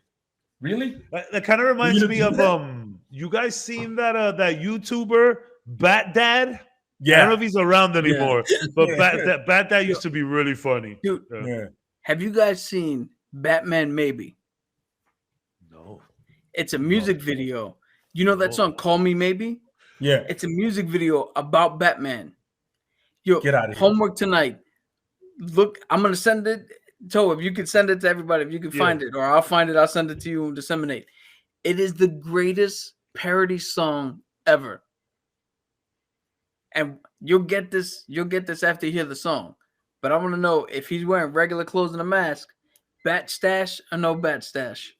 And you'll get it after you see the music video. Yo, I think Bat Stash would be hilarious. Yes, I think Bat Stash. I've seen the rock and roll song. Oh, the heavy metal one? The heavy metal shit. Yeah, I've seen that one. I like the stupid Batman. The one that when this girl stabs him and he's like, yeah, I was stabbing her all night like that. They're not dead. They're dreaming on a phone. Yeah, yo, he's so like he just gets Superman super pissed. It's like, so you don't even like use all of your powers. Like, yo, he's mad funny, bro. Really good. Kermit the Frog voice. When Commissioner Gordon takes off his glasses, like, yo, Gordon, where did you go? Pooty, you're here kind of late. This is the Batman show that we have created. You got it? Yeah, I sent them the music video, and Dave sent me Batman doing different voices. So I sent both those links to you guys. I'm gonna send that link Dave sent me to Cap so he can see. I'm telling you right now, after hearing it once, that guy, that's gonna be the only thing that you're gonna be singing for the next week. All right, I would have Batman maybe. Okay, got it. I'll watch it as soon as this shit ends. I promise. That's fine. Oh, here goes. The final 10 minutes. We're gonna hear from Show and his analysis. Oh, with the McDonald's. It's sponsored by McDonald's. Is it stale? I'm not gonna lie to you. I don't see a check. Nah, I just got here. The check is in the mail from Jack Burton.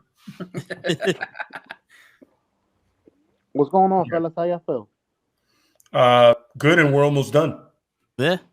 Why y'all? Come on, man. Let's go another 3 hours. What? Whoa. Some of us got to work tomorrow. Yeah. You off show? Mm-mm. Yeah. Go another 3 hours. I'm gonna tell you, like I tell every female, if you ain't come to the same conclusion I did by now, that's on you. That's your We're fault. done. We're That's good. That's good. That's good. Cold, Oh, good. man. bro. Everything my friends send me on WhatsApp is just my WhatsApp. Nasty. Yeah, my WhatsApp has AIDS for sure. Like for sure.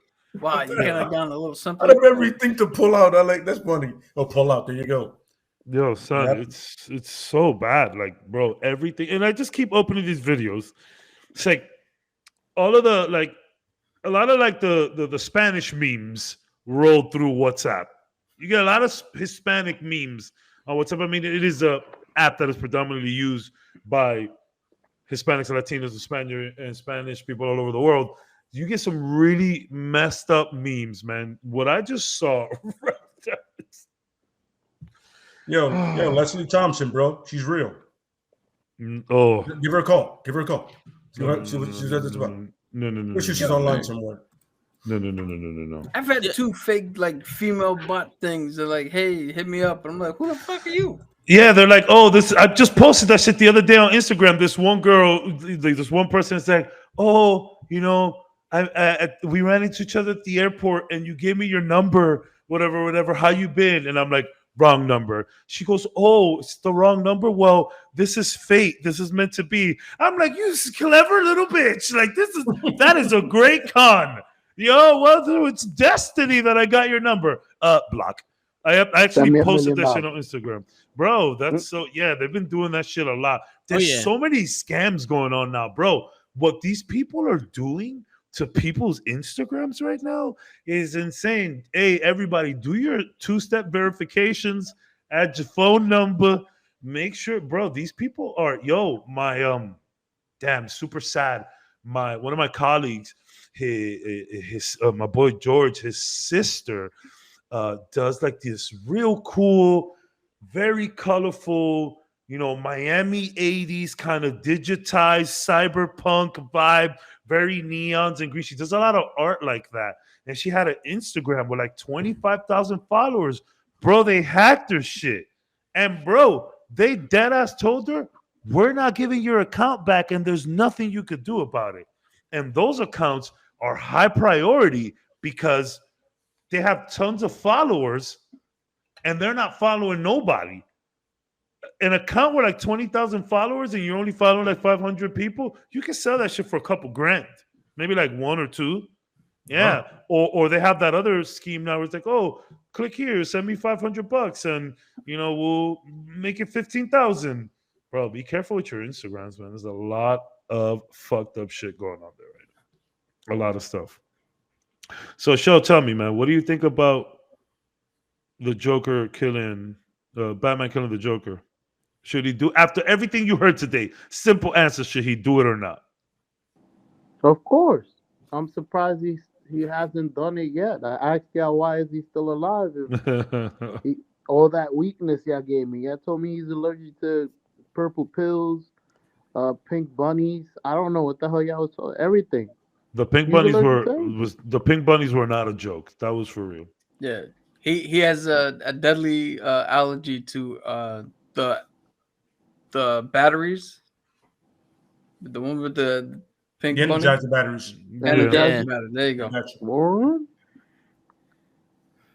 Yeah, I'm when he was surprised younger, he's he still alive, like used I to said. stick him up his ass to get energized, and now he's poisoned. They didn't have Red Bull back then. Yeah. Back then, you actually had to drink bull piss. I would have been clocked them. That sounds highly gross, and I feel like Leo Machida used to do that. Yo, do you know the original Red Bull had bull piss in it? Yeah, they said something like that. It was in the ingredients list.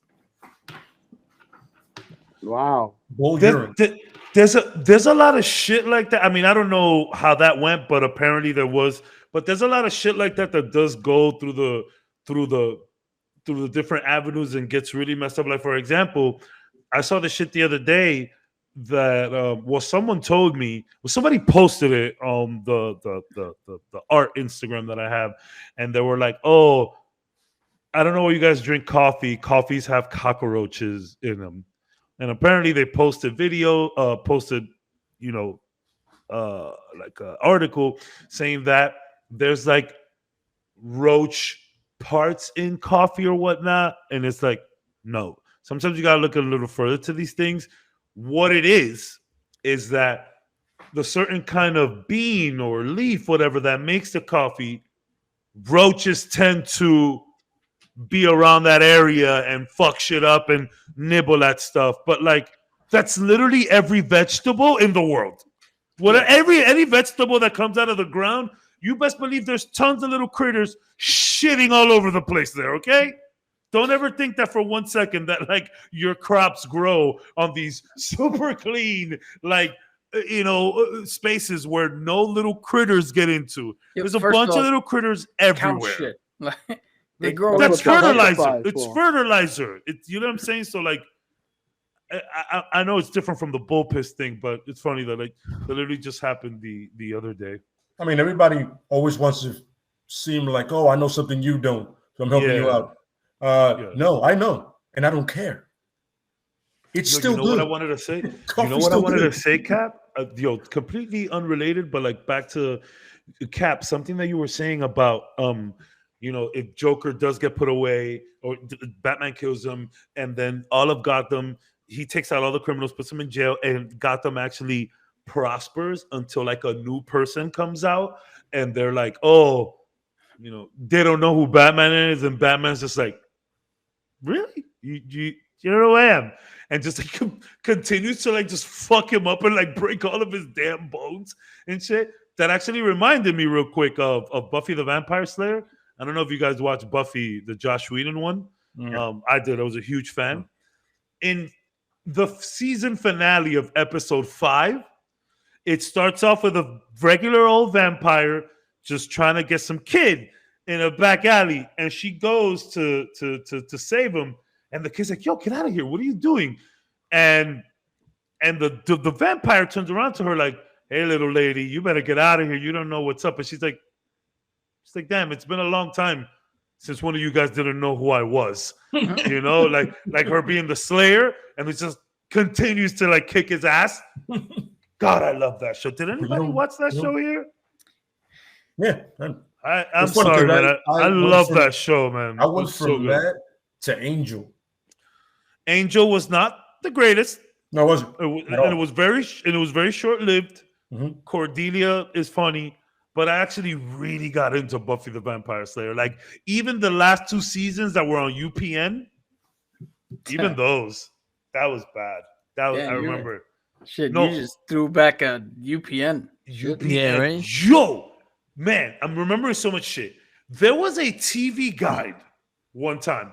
Those puzzles, those illusions that you gotta like put your nose to the thing and then let your eyes wander and then you back off and they're like 3D. Yeah.